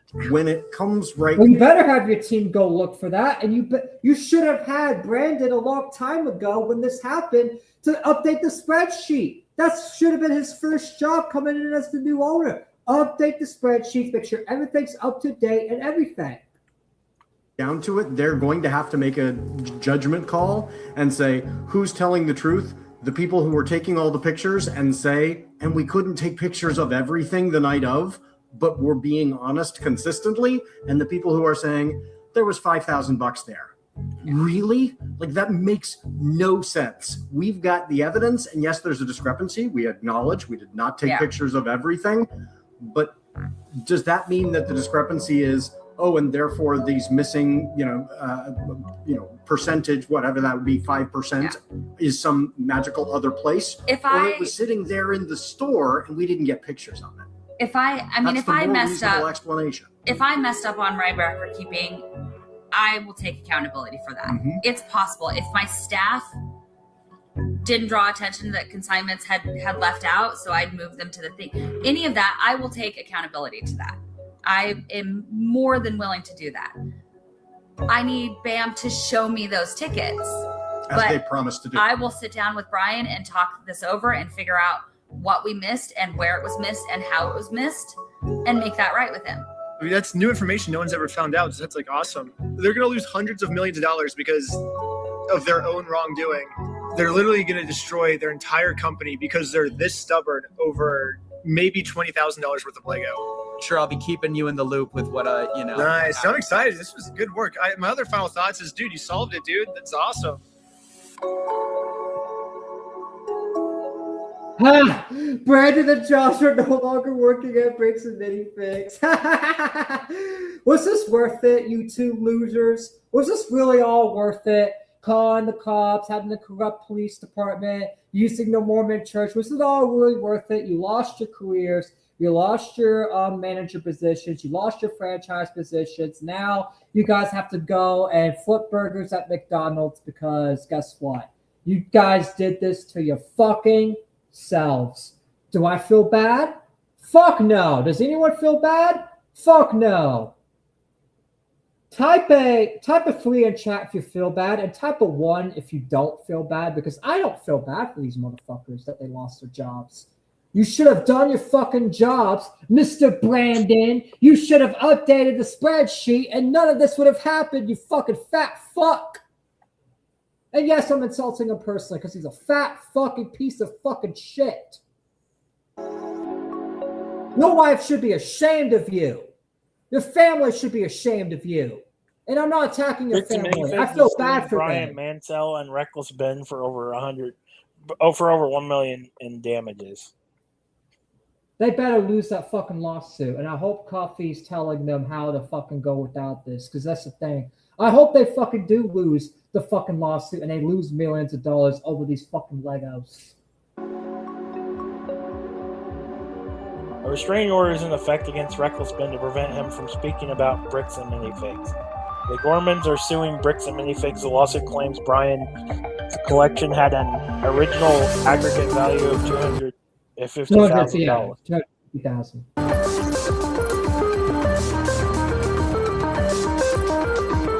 That's just Patreon supporters. Yep. So that's that. So, what's your final thoughts on Coffeezilla solving the mystery? We'll start with Jim since he didn't talk much. Jim, what's your final thoughts on Coffeezilla solving this mystery? Is there any new things you didn't find out? Like, what's your thoughts? If Reckless Ben doesn't get off scot-off free, then I think that this was a fuck up by the courts, fuck up by law enforcement, and honestly, both of them in that area need to be investigated by the FBI. Feds need to go down there. They need to take care of that fucking place. But that's just my opinion. Is there all right? What about you, Torn? What's your final thoughts? Is there any new information that you didn't know about? Is there any this entire video was pretty new to me because he actually went and deep dived into the information. And honestly, I find it very interesting that the Bricks and Minifigs guys were absolutely on the defensive here. They were absolutely on the defensive. They kept elbowing the words. And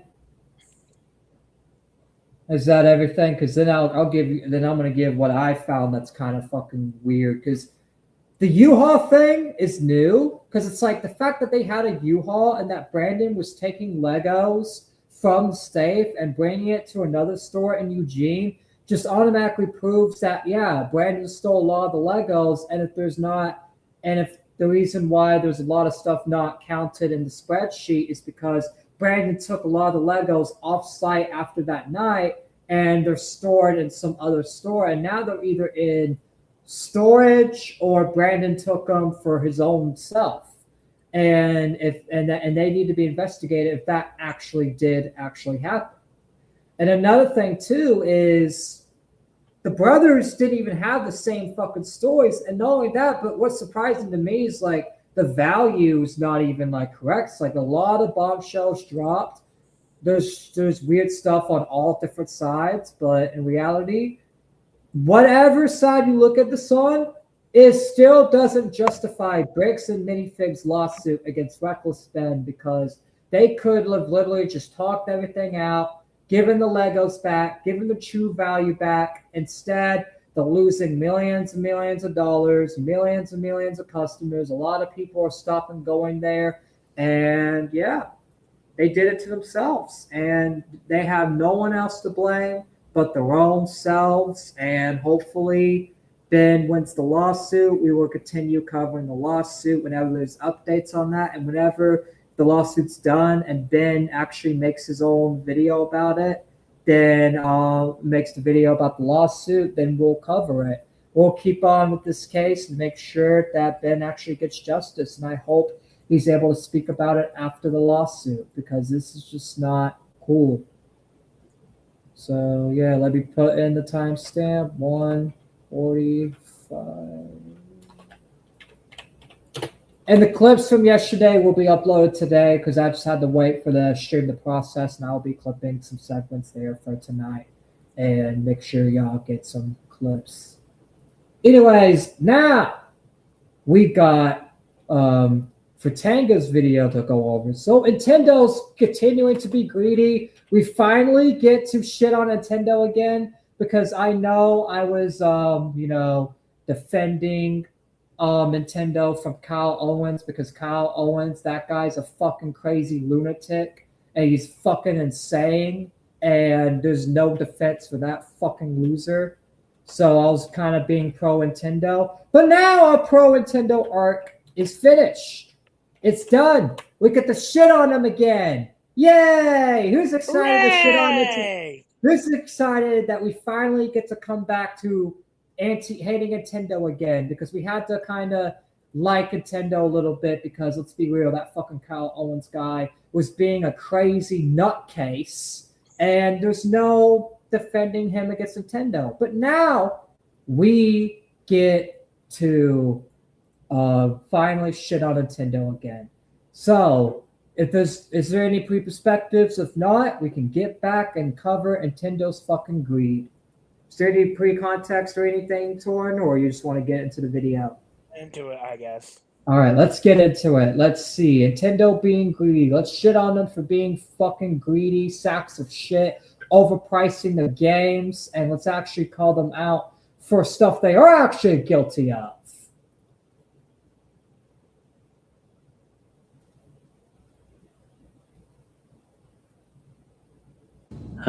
That was really bad. Cortana! Nintendo Direct. Oh my god. Suffer, Nintendo, suffer! You know how long I've been waiting for this? Did you know that while Nintendo people were celebrating a pitiful Ocarina of Time remake for the second time in a row, that behind the scenes, Nintendo was actually losing a major legal battle against its own consumers? Nintendo just got fined $46 million over broken Joy-Con controllers. Oh yeah, Runga covered this too. I didn't see the whole video though. Well, we're seeing it now, and that's the thing. This is a lawsuit they actually deserve to lose. See, that's Making the thing. Shitty products. Making shitty, overpriced products, and guess what? Nintendo's fined $46 million, and they finally get a taste of their own medicine. They finally get a taste of their own medicine. They lost the fucking lawsuit, and now they have to pay the consumers $46 million. Though Nintendo has moved on to Switch 2, it is still dealing with the consequences of an old hardware issue. Hardware issue is quite a cover-up, in my opinion. For those of you who have been following the Joy-Con drift issue that has existed for many years, this is a monumental W that took far too long, and one that I firmly believe was never an accident. Nintendo fully intended for their Joy-Cons, which go for about $45 a pop, to be frequently replaced by a lot of consumers. Everyone knows Nintendo intentionally overprices their accessories. So if someone's Joy-Con so happens to go bad, well, let's just say such a little design flaw could rake them in billions, which it absolutely did. That's why Nintendo needs to stop overpricing their shit. Just to clarify what stick drift is, it's a hardware issue in video game controllers where a joystick registers movements on screen even when you weren't touching it. It causes your character to wander, the camera to pan, or menus to scroll on their own, severely impacting gameplay. There we go. In which case, 43 million is nothing compared to the amount. That's for the people in the audience that don't know what a joystick is or don't know what we're talking about. Yeah, or what stick drift is. Mm-hmm. Amount they raked in with sabotaged Joy-Cons. Thank you for the monies. You can't have it back. I like it. It's nice. It's my monies now. Hello, Torta enthusiast Fratanga Plays here. Thank you for tuning in. Welcome back to the channel. I just want to let you know we're about like 5 subs away from 127,000 subs. So if you want to go ahead and make that happen right now, that'd be great. And spend all your hype points on this video to move it up in the rankings. This story is a lot bigger than I expected. So get comfy, get cozy. If hating on Nintendo is your thing, then you've tuned to the right channel. Owners of the original Switch all fear one thing, stick drift. Well, Switch 2 owners, just wait your turn. Nintendo's detachable controllers became infamous during the last generation for their tendency to break. It was a big enough deal that the Nintendo president at the time apologized for it. Yeah, that's just typical of a Japanese CEO. They think bowing is enough and getting on their knees. And the Japanese It's not enough. You have to pay the money back. Yeah, You have to stop overpricing the shit. You can't just keep on hitting us in the face and say, "Oh, we're sorry."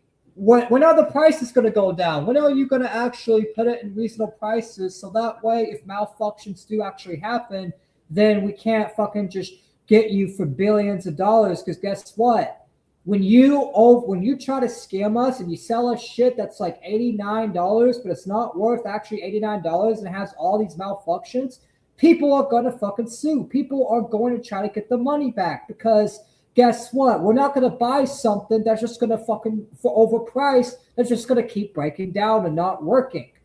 If the Joy-Con doesn't work, then why the fuck are we going to pay $80, $90 for it? It doesn't make sense.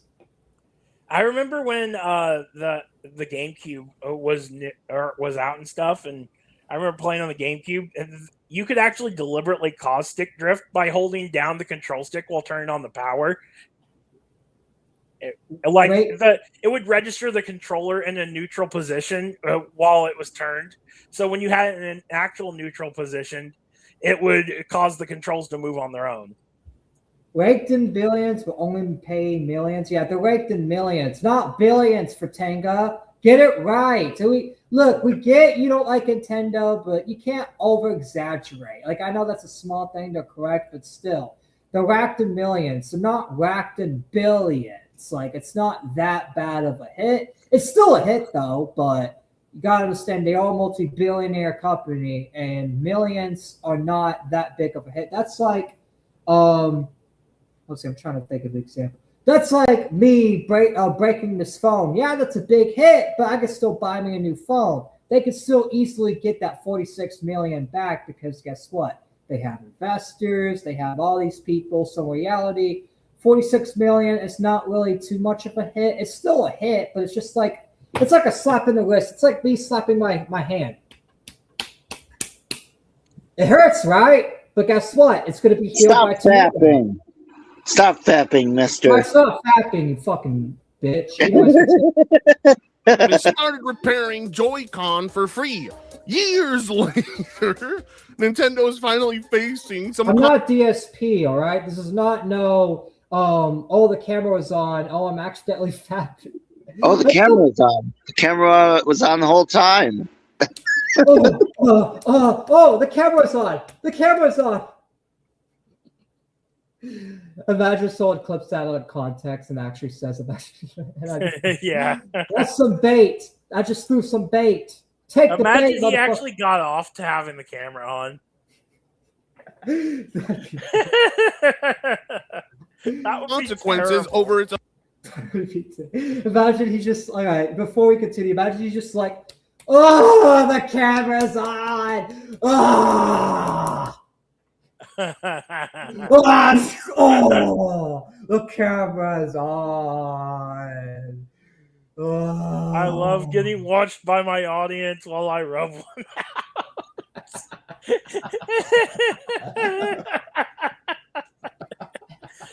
Good God, this is awful. Parent design oversight. Anyone who thinks this I is wonder what people watching the video are gonna think. oversight is being far too generous. They don't understand Nintendo as a company. Even as Nintendo moves on to a new console, pressure over the original Joy-Con has been mounting for years. Now, in 2022, a European consumer group alleged that Nintendo's hardware components suffered noticeable damage after only a few months of use. This damage inevitably caused many Joy-Con to break. The controllers were still usable in such cases, but affected Joy-Con units behaved as if the stick were being pushed constantly in one direction.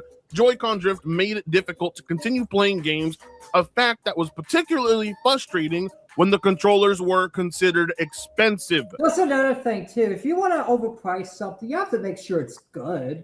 Like if you like, that's the thing. You want to know why Lamborghinis and like rich cars, McLarens and stuff are like millions of dollars? Because they actually work really good. They're really fast, and they actually work like millions of dollars worth of cars, right? If you're gonna price it to $80, $90 the controller, right? You have to make the controller super effective, no damages. You have to make sure there's no malfunctions. You have to make sure malfunctions are least as possible. And if there is malfunctions, it's your responsibility to give the money back. And if you don't give the money back, this is what happens. They get more money out of you because you try to Jew them, but guess what? They Jewed you instead because you didn't want to give their money back.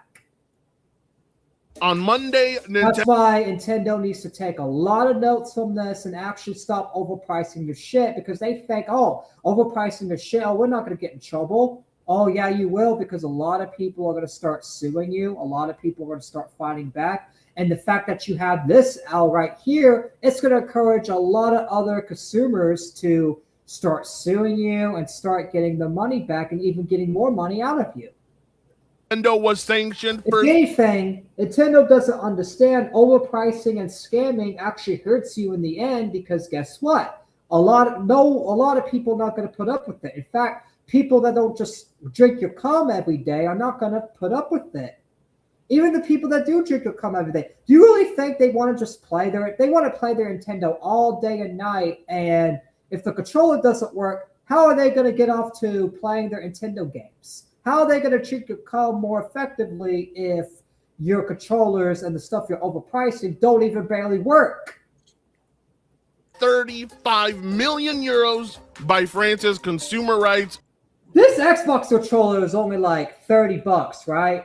It works way better than the fucking $89, the $89, $90 joysticks. Speaking of stick drift, I need to get a new Xbox 360 controller. Mine's getting it real bad. I've had it for years, though.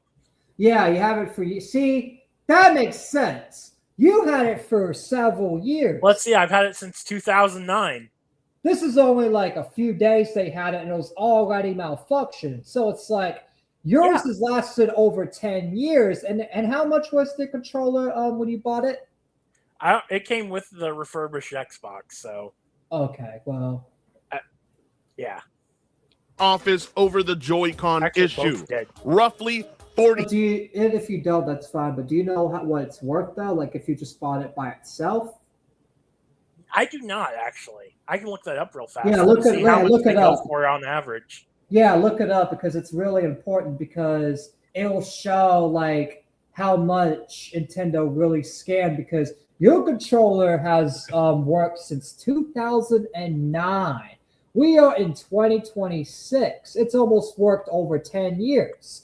These control sticks have only worked like a few days, week, maybe months at most, and they're already breaking down. But they're like $80, $90. Let's see. So depending on the color, the price varies. But I've seen the white model, which is the model I got, go for like $40 here, and $40. So you're telling me a controller that was worth $40 able to work almost a decade? Then Well, still, it matters, right? It matters because you're telling me back then it was worth only $40. And let's say it's about $20. Okay, yeah. All right, $20. But back then it was be the average for these. All right, so we'll go with the average then, $20. You're telling me something that cheap, $20, can last for so it's 2009, 7 years. You're telling me wait. No, not 7 years. Oh no, over. Hold on. Oh yeah, hold on. Okay. It's 2026 right now. So. Yeah, 2026, 2009. Okay, so 17 years. You're telling me something that was only $20 lasted for 17 years, yet this controller that was $80, $90 only lasted a few months at most? That's a definitely fucking ripoff. If anything, that should have lasted like 20, 30 years with that price. 6 million American. No wonder why they fucking got sued and lost $46 million. Their greed is getting out of control because they're literally selling slop that only lasts a few days to months at most. It's not just them doing it, though. That's the crazy part. A lot of hardware companies are doing it. I know. They know if they make things on the cheap that they'll wear and tear faster, and then people will buy more of them. But that's the thing. Us consumers, we're not going to get played like this anymore. There's a lot of people standing up to these companies, and we're going to continue to stand up to these companies until these companies actually treat us like actual consumers instead of idiots. They think we're just idiots and just going to keep on spending more and more and more money and buy more and more controllers. And there are a few idiots out there, but not every single person that likes your products are that fucking retarded. Yeah, brand loyalty will only carry you so far. Exactly. Brand loyalty will only carry you so far. Current conversion rates. The Consumer Affairs Office levied this fine against Nintendo after it concluded an internal that determined the video game maker did not fairly inform consumers about the malfunctions affecting certain controllers. Oh my god, what? No! Nintendo would never! Precious Nintendo loves its consumers. Don't be mad at capitalism. Capitalism loves you. It's funny that anybody in the world would think Nintendo would not know that their Joy-Cons were malfunctioning years in advance before actually shipping out the console units. All of this is tested. Every Switch owner I have ever known has had at least one out of the 5 stupid different colored Switches they bought suffer from Joy-Con drift. It was such a common issue that people just ended up... So it's like if it's such a common issue to the point where they lost $46 million over it, they definitely had to know. There's no way they didn't know that the shit was malfunctioned and cheap, especially if they tested it. Like, they had to know. They just didn't care because they're like, you know what? We're going to sell this anyways because it's going to be easy money. And if it malfunctions, they're just going to have to buy a new one that's like $90. It's like, get the fuck out of here. No smart person is going to do that. Only idiots that live off of mommy and daddy's money are going to do that. And you really think their parents are going to keep doing that? In fact, the parents are going to they may do it like 3 times and they'll be like, wait a minute, this keeps malfunctioning. Why does this shit keep malfunctioning for my kids? Why am I wasting my hard-earned money buying this shit over and over again? Like, the Nintendo doesn't think about these things. They just want money. Their greed got to them so bad that they're selling slop that only lasts like a few months at most. Not even a whole year. Buying the Pro Controller, which, imagine my shock. Nintendo setting up such a scheme? No! The office alleges... It's not shocking at all. That Nintendo was aware of the hardware defect, but chose to remain silent about it for the years. The company only acknowledged the issue, the office argued, after European advocacy groups raised concerns about alleged planned obsolescence. And after a class action lawsuit was filed, the lack of clarity around the issue, the office says, prevented some fans from seeking free repairs. Instead, players were more likely to buy more controllers after experiencing stick drift, the office said. And they're right. I mean, there's zero reason to give Nintendo the benefit of the doubt on such an issue. 100%, because like Fatenga said, they tested it. like they tested the shit, they tested the product, they knew that the product's malfunctioning, but they chose to sell it anyways because the greed got to them. They're like, we got to make this money, and I don't care if it's overpriced. I don't care if the consumers get fucked over. In fact, we'll get more money because the consumers are just going to keep buying more, and we're not going to be held accountable. Well, it turns out they were wrong because they got held accountable over this. Zero reason. This company raked in billions by doing this. I don't think people comprehend or understand. Oh, yeah. Oh, that's what he meant by, Wrench, if you're still here. That's what Fortega meant by raked in billions. They made billions off of this, and they only lost $46 million during the lawsuit. Oh, yeah. That this is what we Well, would. in reality, they don't even care about the $46 million. They're like, to them, yes. They're like, we only lost $46 million. We just have to just keep paying $46 million, and we'll get billions and billions more in return. So you really think Nintendo's going to change after this? No. If anything, of course not. Nintendo's going to keep on doing this shit, and they're just going to keep on, and they're going to take the until they lose billions in a lawsuit. They ain't going to care. If they lose like $46 million, that's like a penny. If we lost a penny on the street, do you really think we give a fuck? No. Do you really think they give a fuck about $46 million? Hell no. Because they got billions and billions off of these shitty controllers. Call a pro. That's why I keep telling y'all, stop buying Nintendo products in 2026. Stuff like this is going to keep happening to you. You're going to keep buying shit that's not going to work. I keep saying this over and over again, yet you Nintendo fans keep not listening. Even people I know, y'all still keep buying Nintendo products, but yet you watch the podcast every single day. You watch my Nintendo coverage. You watch the Vertenga interview. Some of y'all watch Vertenga's videos, and yet y'all still keep buying the product. There's no helping you after that. There's literally no helping people like you. If you want to keep buying cheap products that's just going to keep shutting down, be my fucking guest, but you're a fucking idiot, and you're just going to keep losing more and more money, and you're not going to have as much fun as you want. Profitable mistake. A very convenient, profitable mistake. So this lawsuit is pennies compared to the amount of money they made duping consumers for that long.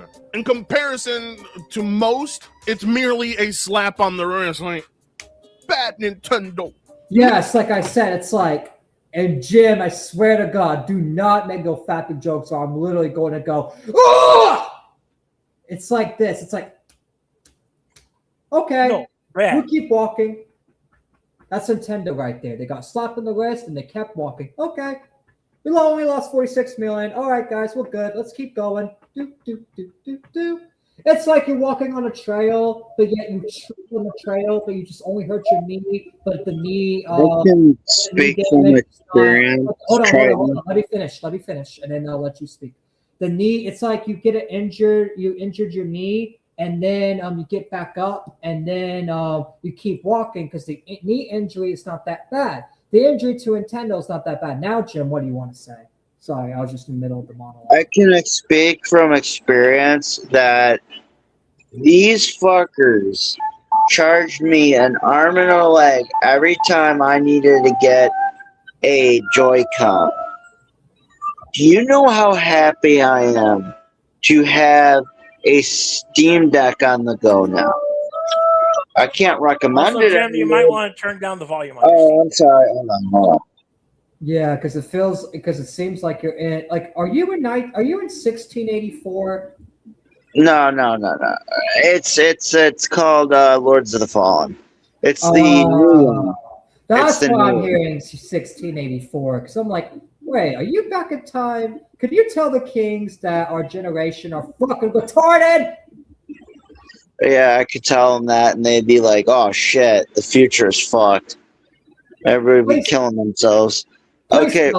Please tell them that, because maybe we all just need to go. We all need to be erased from existence. Just please give them a message. In fact, I'm gonna send you a little note. Just next time you go back to 1684 or in the past or whenever you do your time traveling things, just give them this note that says our generation's fucked. And You know, one of the best endings and the hardest ending to get is the one where it totally erases all humanity itself, and it gets consumed into the darkness of the void. Speaking of which, but anyways, from my experience with these Joy-Con drift issues, I had one fucking pair that ever worked right. Every other motherfucking pair would have the Joy-Con drift. And it wasn't even a month after I got it that it would drift. And I'd just be like, what the fuck am I doing here? Every time I go to the store, go to buy it, and I'm like, man, this is so much. Then I'd go on Amazon, get a cheaper, like it's like what, $40 at the store for the best. The one that I was gonna get recently before I found out my Switch shit the bed permanently, and I was gonna spend like $60 something when it's all paid in full. And then I looked online. I looked at Amazon for the same damn ones. Mind you, it has no amiibo function, no vibration, but it does have a turbo thing. Anyways, these ones are better because they don't have the drift issue. They want $20 on Amazon for the exact same pair. Do not go to Walmart. Do not go on any retailers. Go on Amazon. Because the one thing about Amazon, cheaper. The one thing about Amazon is when they get product from these people to sell, Amazon will actually look at how much it's actually worth, and they'll actually give you a reasonable price for it. So you don't have to go pay like $80, $90. You can just go to Amazon and only pay $20, because Amazon, the good thing about them, even though like they have their own issues as a company, is they look at everything and they make sure it's cheap as possible and it's worth the right price, so that the consumers can actually go to the website more and actually buy it. And that's why Jim is right here that, Amazon does it. And not only that, but Jim is right about the experience, because when I was a kid and my mom used to buy me like Nintendo products and stuff, only like one, like for the Wii, right? And for like the other joysticks that we have, for the other stuff we had, only like one or two of them worked. The rest of them broke down with like a few months. And my mom would just keep on buying it. And then she just like, you know what, I give up because it just keeps breaking down. I don't know what to keep doing. Like, this has been something that's been going on for several years, even in Nintendo's prime. Like, it's not just something new. People think it's something new, but it's not nothing new. This stuff's been going on since I was a little kid. When my mom used to buy stuff for me, like it happened to her, where it just kept breaking down. And she kept on going to the store and buying more and more and more. And it just got tired of it, because it's like, why am I going to keep buying this expensive shit? And it wasn't even that expensive back then. Why am I going to keep buying this shit if it's just going to keep breaking down? We're just going to use the stuff we have. And we only had like a few sticks back then and a few Wii controllers back then, because guess what? All the others kept on breaking down and having malfunctions. In fact, sometimes she would think that me and my brother just kept on breaking it. But now looking back, maybe me and my brother and sister, we was actually not breaking it. Maybe it was Nintendo fucking selling slop. But back then, my mom wasn't that educated, and still isn't, because let's be real, she's a Gen Xer, so she doesn't know about all this, company scams and all that. Hey, Triton. Yeah, what's up?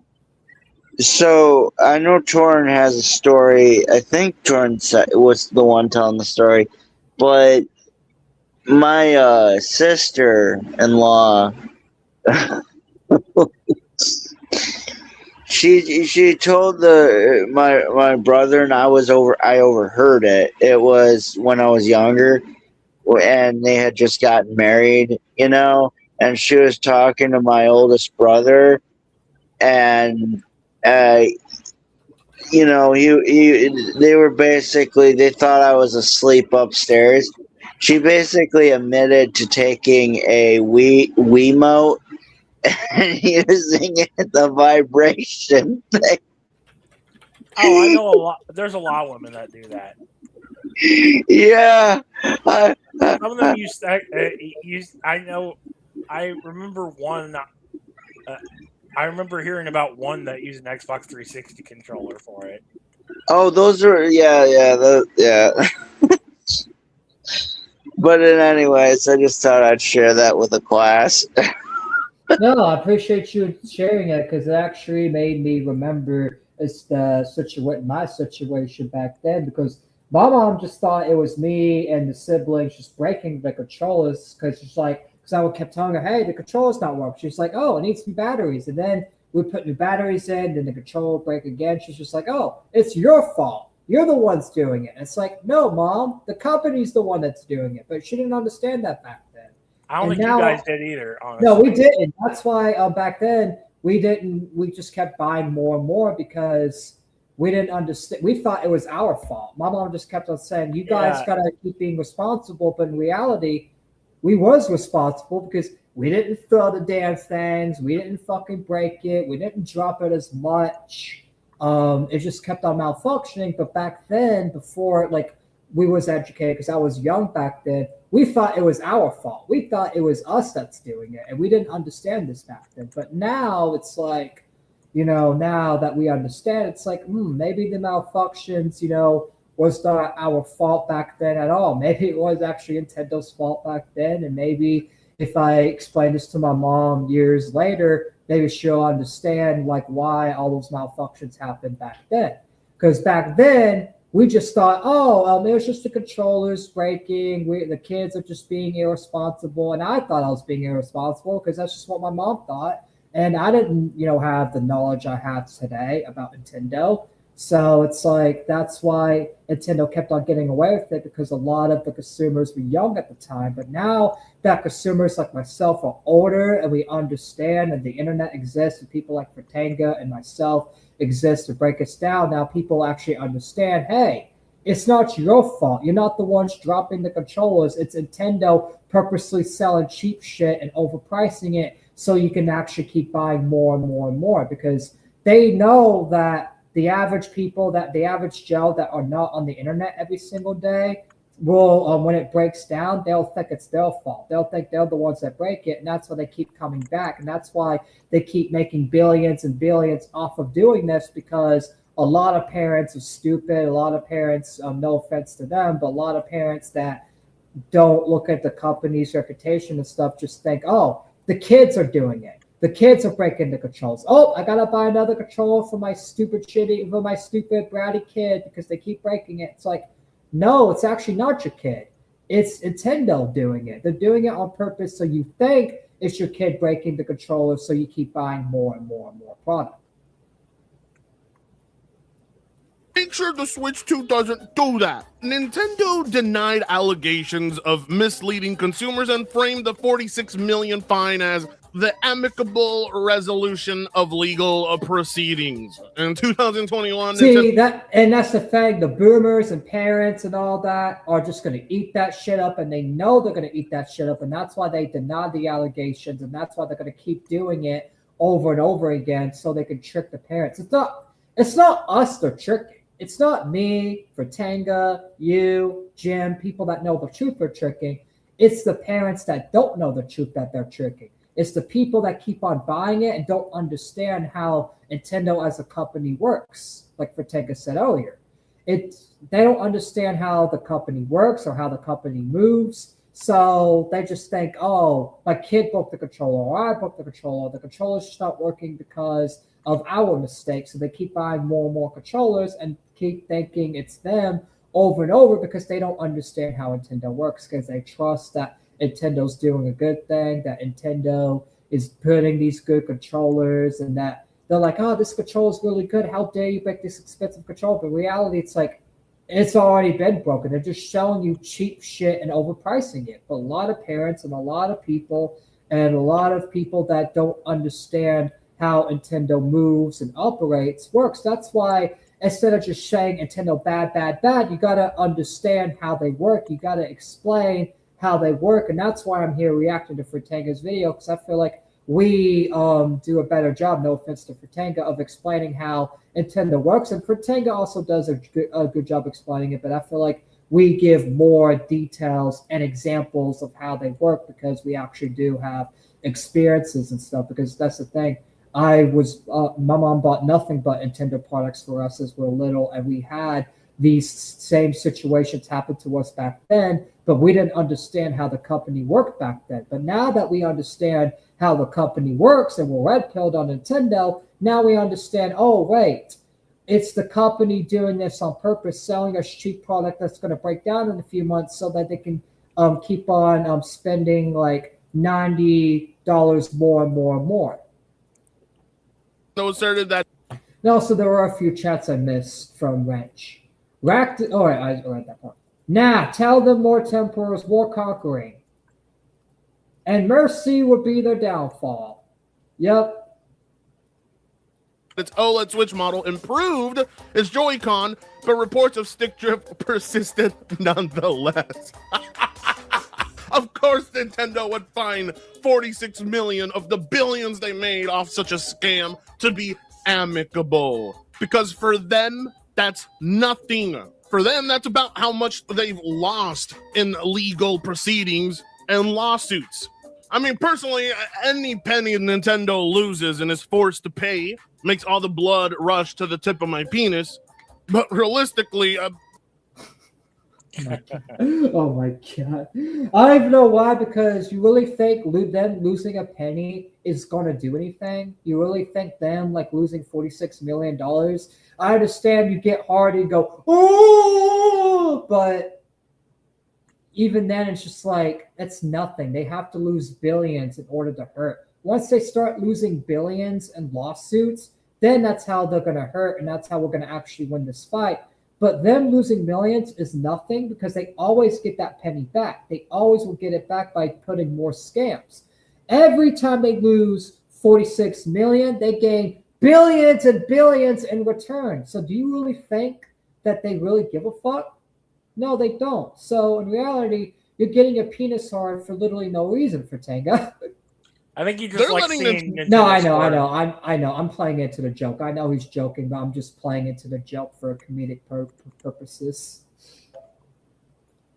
Nintendo off easy here. In my personal opinion, I think this is more of a show for consumers who have been trying to legally prosecute Nintendo for this for years. The problem here is that it shouldn't really just start and stop with Europe. The rest of the world also needs including America, especially America, where Nintendo's majority of Nintendo sailors are from, consumers are from.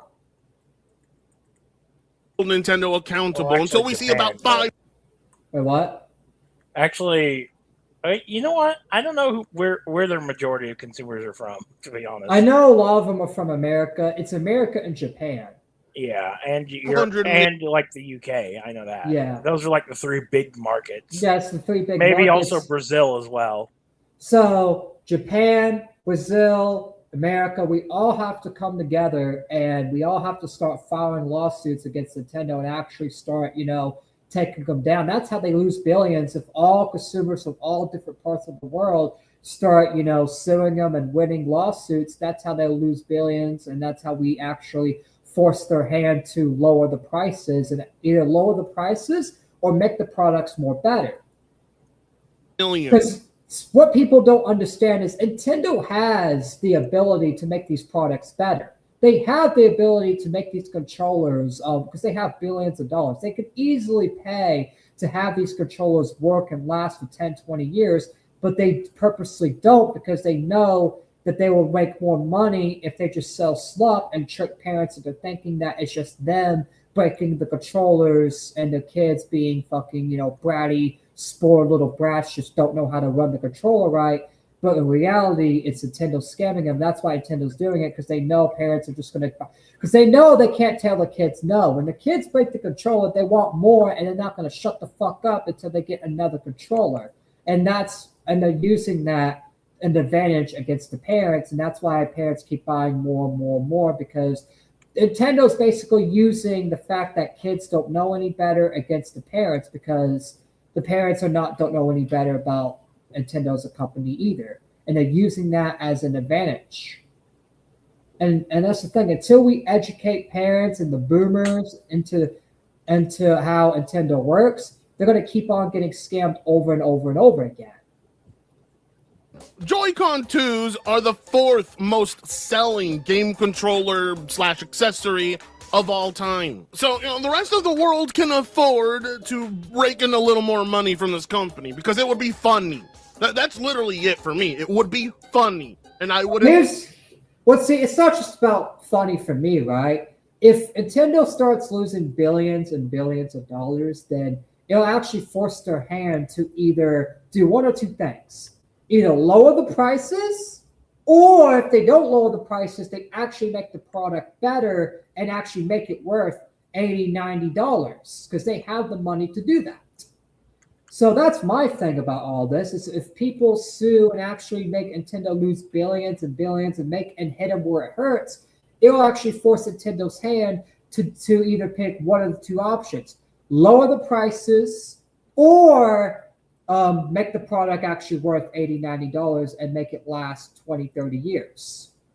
Enjoy it. After many years of consumers trying to get Nintendo in legal trouble for blatantly, intentionally sabotaging their own hardware for profit, it's nice to see a conclusion to that in Europe, albeit the punishment is severely light. It's quite possibly one of the scummiest things any gaming company has ever done. But again, you show people a Nintendo Direct right around the time that this story is breaking, and people aren't even going to pay attention. And speaking of agreed. Well, they're not going to pay attention because they don't know how the company works. They think it's their fault that the controllers are breaking, and that's why they're not paying attention. You have to look at this from a bigger picture, right? They're not paying attention to what we're saying because they're paying attention to Nintendo. They need to be educated on how Nintendo works as a company, and once they get educated on how Nintendo works as a company, then we'll get a lot of parents and more people from the Nintendo side to actually wake the fuck up and realize, wait a minute, we're being fucking scammed. I probably shouldn't be buying this for my kids because it's just going to be broke. I need to go buy Xbox and other controllers and other companies that don't do this kind of thing and tactic. The Nintendo Direct, I streamed it. You should have been there. It's your fault if you weren't. But I'll tell you what, I left the VOD up, so you can go check it out. Get a little glimpse. We're going to be streaming again on Sunday. As the streams are starting to grow and get bigger, we're going to need more participants. We're always playing Russian roulette with memberships. You might get one. So hop on Sunday, 1 p.m. Pacific time. Now, of all the gaming events I saw this month, which I saw all of them, yes, I streamed all of them. That's called dedication. We streamed the Game Fest, but we did not stream the Xbox or Nintendo one. I didn't even know that the Nintendo thing even happened, so that's kind of my bad. Like, that's the thing. The gaming things just happened out of nowhere. I didn't even know Game Fest happened till, like, literally the minute of, right? Because I had a whole different show planned, and then Jim's like, hey, Game Fest is happening. I'm like, oh, shit, we got to stream it. So we streamed it, and that's why it was last minute, because all this shit just got announced at the last fucking minute. It was not pre-planned. If it was pre-planned, I would be onto it. But appreciate Fortenga for still being onto it. I mean, obviously, because let's be real, Fortenga is just, obsessed with Nintendo hate. Called commitment. That's called consistency, because I am all of that just for you. Okay, I'm skipping the part where you're just sucking your own dick. No offense, but you're sucking your own dick way too much. Nintendo didn't even really offer much there. A new Pokepia update with paid expansion past DLC. There is like one free update, and then only one free update. Only one. See, that's why I say the greed's just getting too out of control. It's getting to a point where we all need to start calling them out on it and making them lose billions of dollars, because in order for Nintendo to actually give a fuck about what we have to say, they need all the consumers to unite and actually sue them and get billions out of them, because millions ain't going to do it. Billions will actually force their hand to do the two options I mentioned earlier. Donkey Kong Challenge event that you have to pay for Switch Online to even access, and then some added Mario content, but with no actual like Mario cameos. Then, of course, they showed off Xenoblade Genesis. This was what people considered the W of the entire event. Personally, me, I'm not into cat girls. I like tortas, and I didn't see a single torta in this game, so it's gonna get an F- from me. You have to have about 0 cringe inhibitors to be able to enjoy a franchise like Xenoblade. I know that what I'm saying is considered taboo, but you know it's true. However, I will admit the scope of the open world of this game is indeed very impressive. And we finally have a Xenoblade game that runs above 15 FPS. I know a lot of people are going to be hyped for that one, and I can't wait to make fun of all of them. And then Nintendo showed off Nintendo Switch Sports Resort. Yeah, you remember how the 3DS came with software like this for free? Well, Nintendo said, oh, we can't be giving away such banger content for free. One of the gayest things that they showed off. You know what's the number one word that Nintendo hates? Free. They hate the F word so much. Why? Because they're fucking greedy. That has been creating lots of memes was the thumb wrestle. Oh, fuck.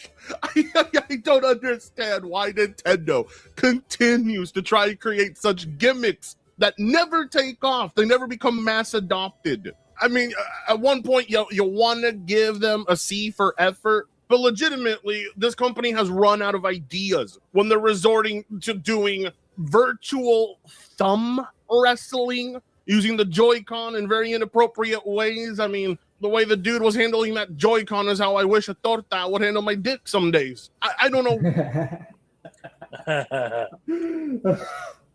Not gonna lie, that's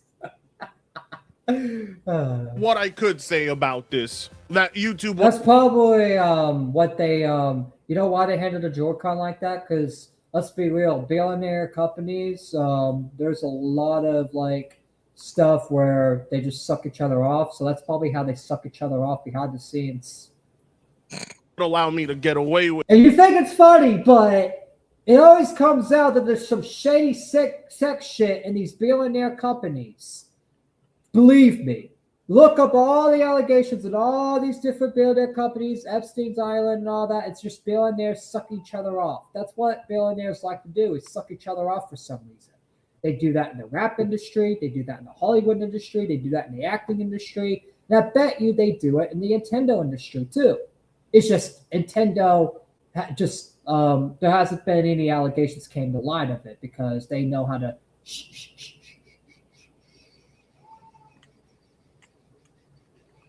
That's probably what they use the money for, right? They use the billions of dollars. They use it for hush money so they can keep sucking each other off behind the scenes.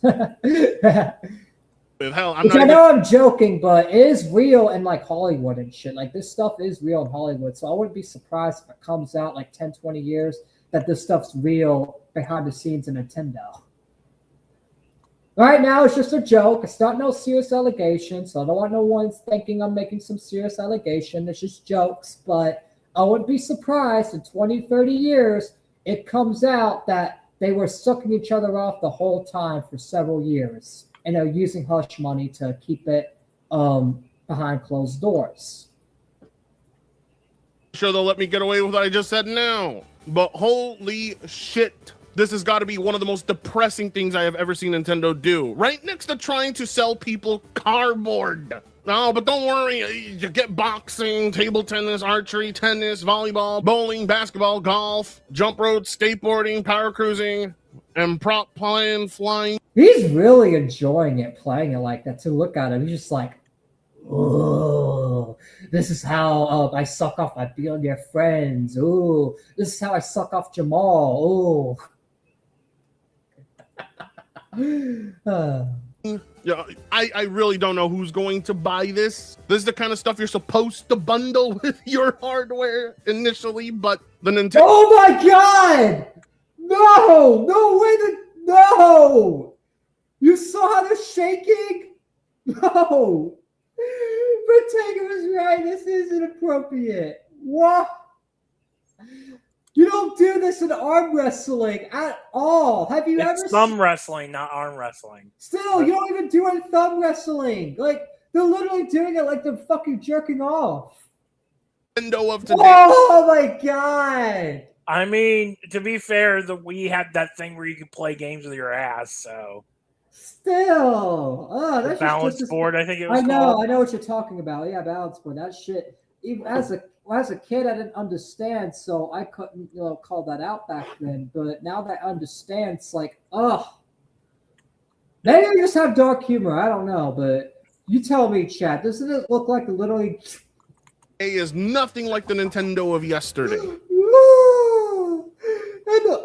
Oh my god. Oh my god. And then they announced a free demo for Star Fox. Finally, we get away from that. That was just cancer to watch. Which, I'm actually legitimately surprised they gave that one away for free.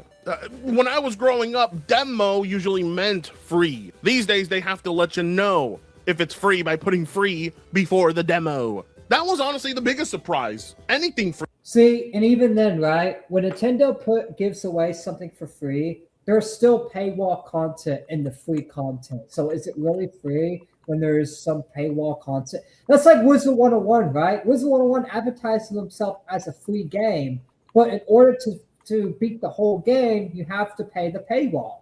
So in reality, it's not really a free game. It's false advertising. And Nintendo's probably doing what Wizard 101 does. False advertising. Yeah, some parts of the game are free. Yeah, it's marketed as a free game, but there is still paywall content in it that they're just not telling you because they're trying to trick you that's free. But then when you see that there's paywall content, it urges you to pay the paywall content.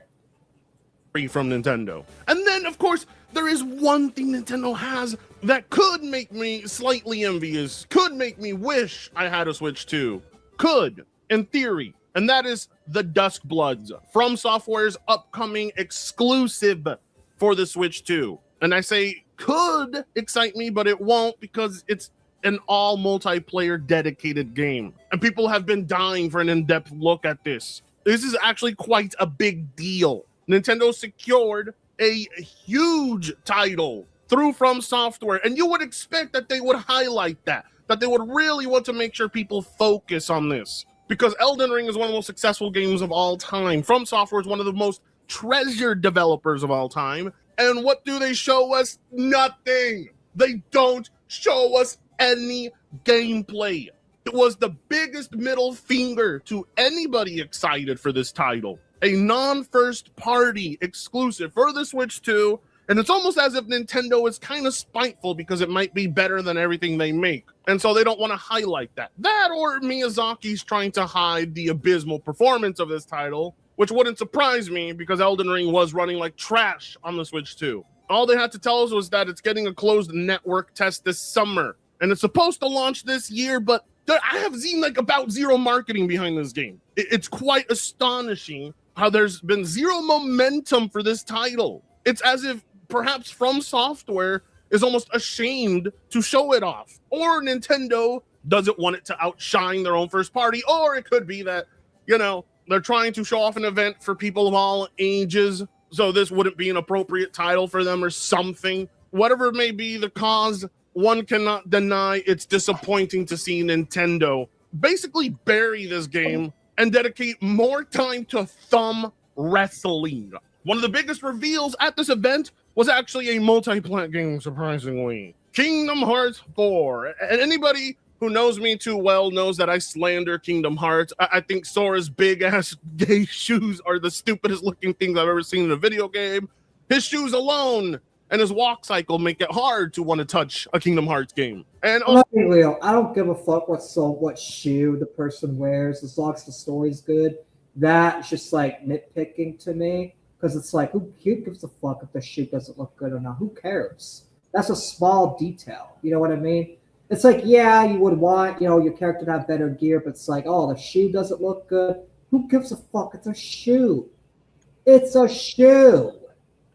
So I'm not a Disney kid. I know a lot of people who love Disney are theater kids, but I wasn't a theater kid. I was getting laid in high school. So I couldn't get into Kingdom Hearts. But they showed it off here, and I was very. What does getting laid have to do with you not getting into?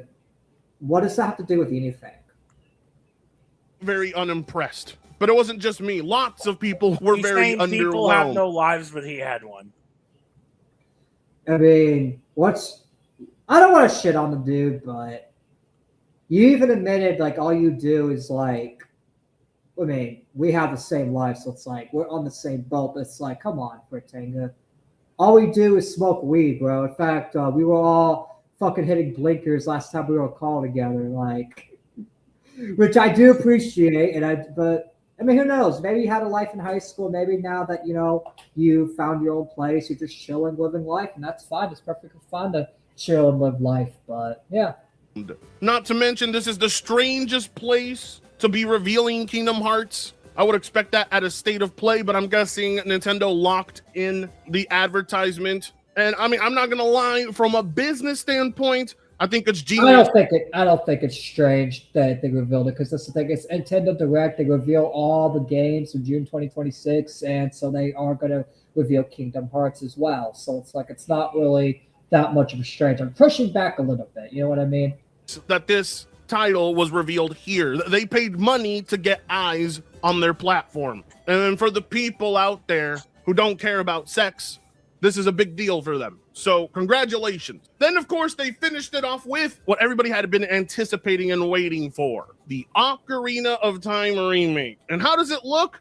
Well, we don't know, because they never showed it. It's supposed to come out in 2026, and we have not seen a glimpse to what the game even looks like. I don't even know why this is being remade. According to Metacritic, this is the greatest game of all time, which I usually laugh at when people tell me that, because when you go back and play Ocarina of Time, it's kind of trash, to be honest with you. A Link to the Past is infinitely better, and you know it is. Most Zelda games are better. I mean, how much more of a middle finger can Nintendo wave in front of your face? They're going to waste all... See, Bird in the World, we don't hate Zelda. See, Bird in the World's a Zelda streamer, and when we cover Nintendo, he thinks that we're shitting on Zelda, but it's like, no, we're not even shitting on Zelda. We're shitting on Pokemon, Kingdom Hearts, the fucking thumb wrestling, and all these other trash games. We're not shitting on literally everything. All that time on thumb wrestling... I shit on the newer Legend of Zelda games. They're overrated. And then they have the perfect... I have to look more into that to give more of an opinion on that. So, but me personally, I have not shit on the Zelda games. But yet again, I need to, experience it myself. I've never actually completed a Legend of Zelda game. They put me to sleep. Yeah. Opportunity to show you Ocarina of Time, and they don't show it. I actually did want to enjoy them. But there's just too much cryptic bullshit in them. Yeah, that's fair. That's a fair criticism. Who knows? Maybe you and Barry can have a conversation about Zelda one of these days. And we're supposed to think this is the best event ever? This is barely an announcement. Oh, right. I didn't even get to the worst part yet. You see, there is one thing from Nintendo I actually do enjoy, admittedly. Fire Emblem. What are you, gay? I always thought Fire Emblem was one of Nintendo's most underrated IPs. I really enjoyed Three Houses. Not on the original Switch. I had to emulate it because I'm saying that because I don't know much about those games, so I can't really give an honest opinion on them. To the price point. Nintendo's the only company on Earth that legitimately believes their own title is... Okay, is this it? Yeah, it's not talking about the lawsuit, the Greece, just talking about the games. Okay. So that's the end of that. So, yeah. So, I didn't mean to end the video early, but it's just, nonsense that I... Yeah, it's just random drivel that... I mean, if y'all want to watch that, y'all can go watch Fertanga's video. In fact, go sub to Fertanga because he is a good guy. But anyways, we will now get final perspectives on it, get future plans, and then... I will be taking the weekend off because I need to clip yesterday and today's segment. So I'll spend the weekend, and then we'll be back on Sunday with Disney. So we'll be back on Sunday. We'll be taking the weekend off to clip and all that. And yeah, so let's get final perspective, starting with, I don't remember who I went first, so I'm just going to go with a random Torrid.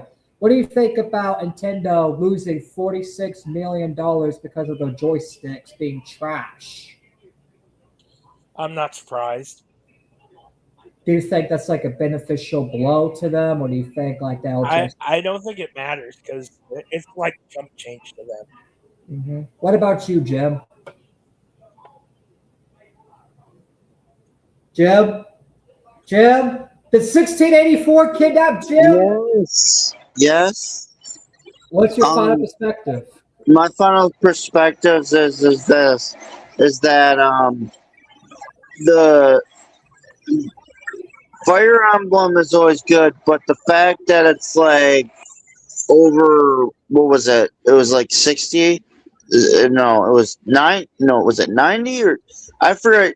All I know is it's massively expensive, like hugely expensive, right? And that right there just goes to show Nintendo is being very greedy with their IPs. And yeah, no. I'm no longer in Nintendo's camp at all after I seen it. Like, I had hope that, Fire Emblem would stay, relatively, because it was originally a secondary IP, but they're also doing it with Xenoblade as well. So I'm like, you know what? Fuck it. It's gonna be straight up me with Steam Deck from now on. And if I ever have to do this again, like, say for instance, God forbid, and I really don't want it to ever happen, my Steam Deck fails or some bullshit, I'll end up going to, you know what, fuck it, I'll just get another one at that point. I'd save up all over again. Anyways, yeah, Steam Deck wins. Fuck this whole entire shit they're doing. And I've seen pictures of what Link looks like, or young Link, or whatever he is in Ocarina. AI generated slop. AI generated bullshit. Yep, pretty much. And it's just like the Star Fox. And like, how many times are you gonna remake? How many times are you gonna remaster? How many times are you gonna do the same fucking shit over and over? I get it, it's an award-winning formula, right? Supposedly, is what I'm told. Honestly, now that I have a Steam Deck, I look back on these games that I was so fond of back in the day, and they're not that great. That's heresy, I know. But, like, the only ones that stand up aren't even made by Nintendo. One is Chrono Trigger, Chrono Cross, Final Fantasy with Terra, and Bradford, if you know what I'm talking about, that Final Fantasy. I think it's 5 or 4. No, wait. I get confused because I know... No, 7 is the one with Cloud. Yeah, it's 5 or 4. I can't remember. But, it's the one with Terra Bradford. Dissidia 1 and 2 for the PSP. So that's like Square Enix right there. Right? And it was Sony with Chrono Cross. And I'd say the SNES, but it was still made by a different publisher and corporation back in the day for Chrono Trigger for the SNES. So it's like everything I hold oh, and Morrowind, that's made by Bethesda. That wasn't even on a Nintendo console, so No, I'm just saying like all of these are from totally different fucking consoles. And then there's Doom, and that was on the computer. So it's like I don't have any love quotation marks for Nintendo. Do, but it's mostly just old Nintendo stuff. Like Super Mario World on the Super Nintendo was kind of fun. Super Mario World 3, 2, and 1. That's it. That's as far as I go. Oh wait. Super Mario World didn't. That's Brothers, not World. World's the one that was Super Nintendo. Which one was the? Because I know that they fucked up with the naming convention. Because they're like in Japan, they got something totally different with 2 or some shit. That you're thinking of Super Mario Brothers: The Lost Levels, or as it's known there, Super Mario Brothers 2. And what we got, Super Mario Brothers 2, is called Super Mario Brothers USA over there. Yeah. Ah, okay. See, I like that one. I like the one for the Super Nintendo. That was one of my favorite. That's actually a port. I gave up buying my kids Nintendo products. I told them every time we buy Nintendo, a dolphin gets a heart attack and dies, and now they think Nintendo massacres dolphins. Thunder, you are a great man. Good job. Poor kids, man. You have to go that far. Also, the other thing is this. Yeah, personally, I liked a lot of the Super Nintendo library. Earthbound, I like the N64 Super too. Super Mario Brothers. Conker's Bad Fur Day. Super Mario All Stars is what it's called. The one that has the original 3 games on it.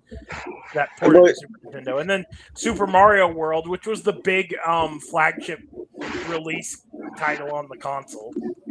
Yeah, that game actually has a crap ton of secrets in it, and I love it for that reason alone. And then Donkey Kong Country. All 3 Donkey Kong Country games were amazing.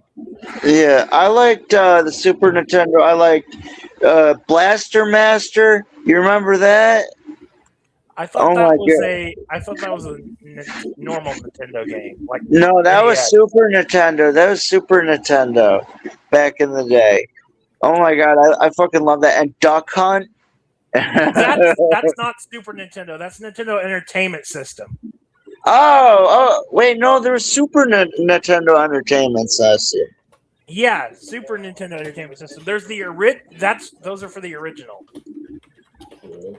Okay, so that was the one I had. It was it was gray, right? It was gray like a box. They're both gray. Yeah, that was it then. That's the one I had. And it said Super Nintendo Entertainment System. Yeah. A lot of the games you just described, though, only had NES versions. Then why were they on the Super Nintendo Entertainment System? Let me look this up for you. Wait, did they might have had sequels on the Super Nintendo. I mean, we had those games. I know for a fact that Super Mario Brothers 1, 2, and 3 and Lost Levels got ported to the Super Nintendo in a collection. In any case, I played them on that, and I played on the N64. I played Super Smash Brothers, and what was the other one? Donkey Kong, Conkers, Banjo-Kazooie, Banjo-Tooie, and Super Mario World. I think Super Mario World for the DS was like one of my first games, and I worked so hard on that, and I beat Bowser and got all the characters unlocked and shit. I love playing with Yoshi. Apparently, Blaster Master had a sequel on the Sega Genesis. Huh. But in any case, so like if I wanted to play all these games I'm listing, I could just download the damn emulators and play them, except for the Xbox ones. And I think that's it. But I mean, they might have a shitty Xbox. Because I know that the development of the Xbox emulator has been really slow lately for some reason, and getting games to work with it. But like, I know all the rest of them, all the ones that I named prior to that, like the PS1 and for Chrono Cross and all that shit, I can literally play all those. And Morrowind is on my phone. I literally have everything, even the add-ons, on my damn phone. Play that anytime. So it's like, it's like I can play all the cherished games. I don't need a Nintendo Switch 2 to fucking play my shit with outrageous prices. Fuck that. So, in any case, my thoughts are this: it's overpriced as fuck. Burn it in hell. Burn it in hellfire. Burn it in hell and make it destroyed. Is there anything else you want to share before I go ahead and get to future plans and then getting to the final, and then getting the song up? You mean the end of stream? Make Xenosaga. Don't keep making Xenoblade games, damn it. Oh, wait, that's Sony. Whoops. Yeah, Sony. All right, so now we get to future plans. So, Jim, what do you plan? What do you have planned for this weekend? You know, I don't have much. I know I'm gonna be doing the lawn, so I have to get that done Saturday so I can be with you and Digny come Sunday. So, did you hear me, Triton? Did it come through? Yeah, I had to take off my headset for a second. What's that? I said that I have to get the lawn done Saturday or Friday night so I can be on the podcast with you on Sunday with Digny. Yeah, and hopefully you get the lawn done. And hopefully he doesn't pull an all-nighter. Silly man. Even if he does, we're still gonna go live. I'll just tell him, hey, can Jace take your spot if he pulls an all-nighter again? Because I'm gonna keep the network shows going, and if Digny just has to pull out, I'll ask him, hey, could Jace come in to fill in your spot? Or because he has multiple different like network heads that could come in and fill, and I don't want to keep on pushing the Sunday stream. So if he pulls another all-nighter, then I'm just tell him, hey, could you have Jace take over this Sunday or whatever? And that's what I should have done last Sunday, but I was like, we need a day off anyways. But taking the weekend off, so Sunday, 5 p.m. is going to be 100%. It's just if Digny pulls another all night, which I don't think he will. He said this Sunday should be good, and I'll get in contact with him more. And yeah. But yeah, Toy, what about you? What's your plans for the weekend? Probably gonna hang out, do stuff, play games, same old, same old. Me, I'm gonna be hanging out. I'll be chilling Discord, and I'll also be working on clips and clipping yesterday's streams and yesterday's stream and today's stream and uploading segments throughout the weekend. So you will get videos this weekend, and I'll also probably be busy IRL as well. So yeah. But anyways, that's gonna be it for me. So now we're gonna go ahead and pull up the song. Y'all are free to get off the panel. Appreciate, or if y'all want to stay for the song, up to you. But appreciate y'all for coming on. This was a good stream, and I will see you guys in the Discord, and I'll also see you guys Sunday. Hold up. But yeah, we'll see you guys 5 p.m. Sunday for the network show. Make sure you guys are there. And yeah, laters. Good stream. 07. 07's in the chat for a good stream. 07. Peace.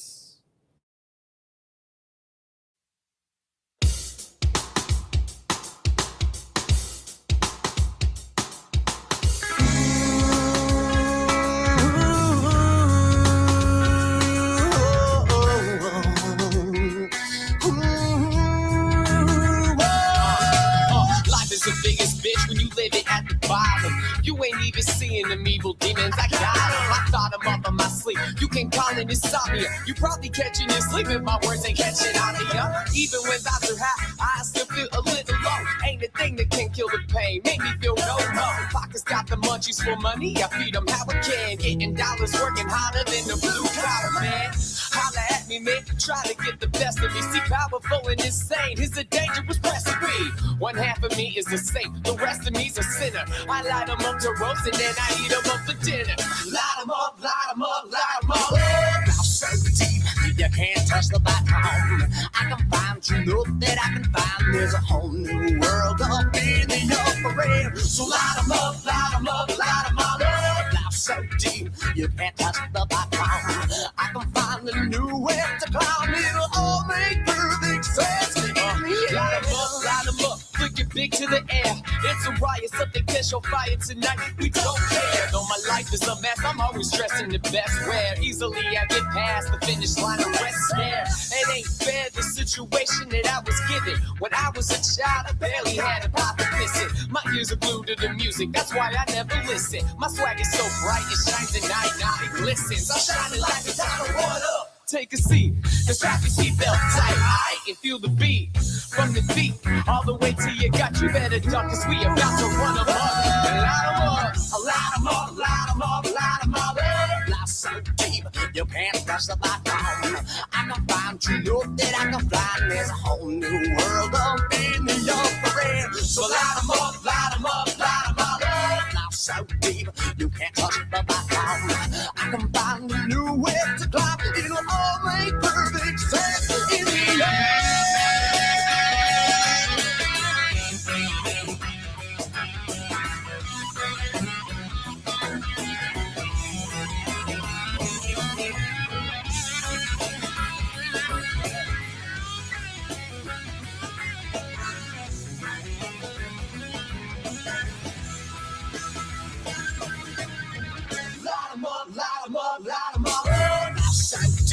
You can't touch the bottom. I can find, you know that I can find. There's a whole new world up in the upper air. So light 'em up.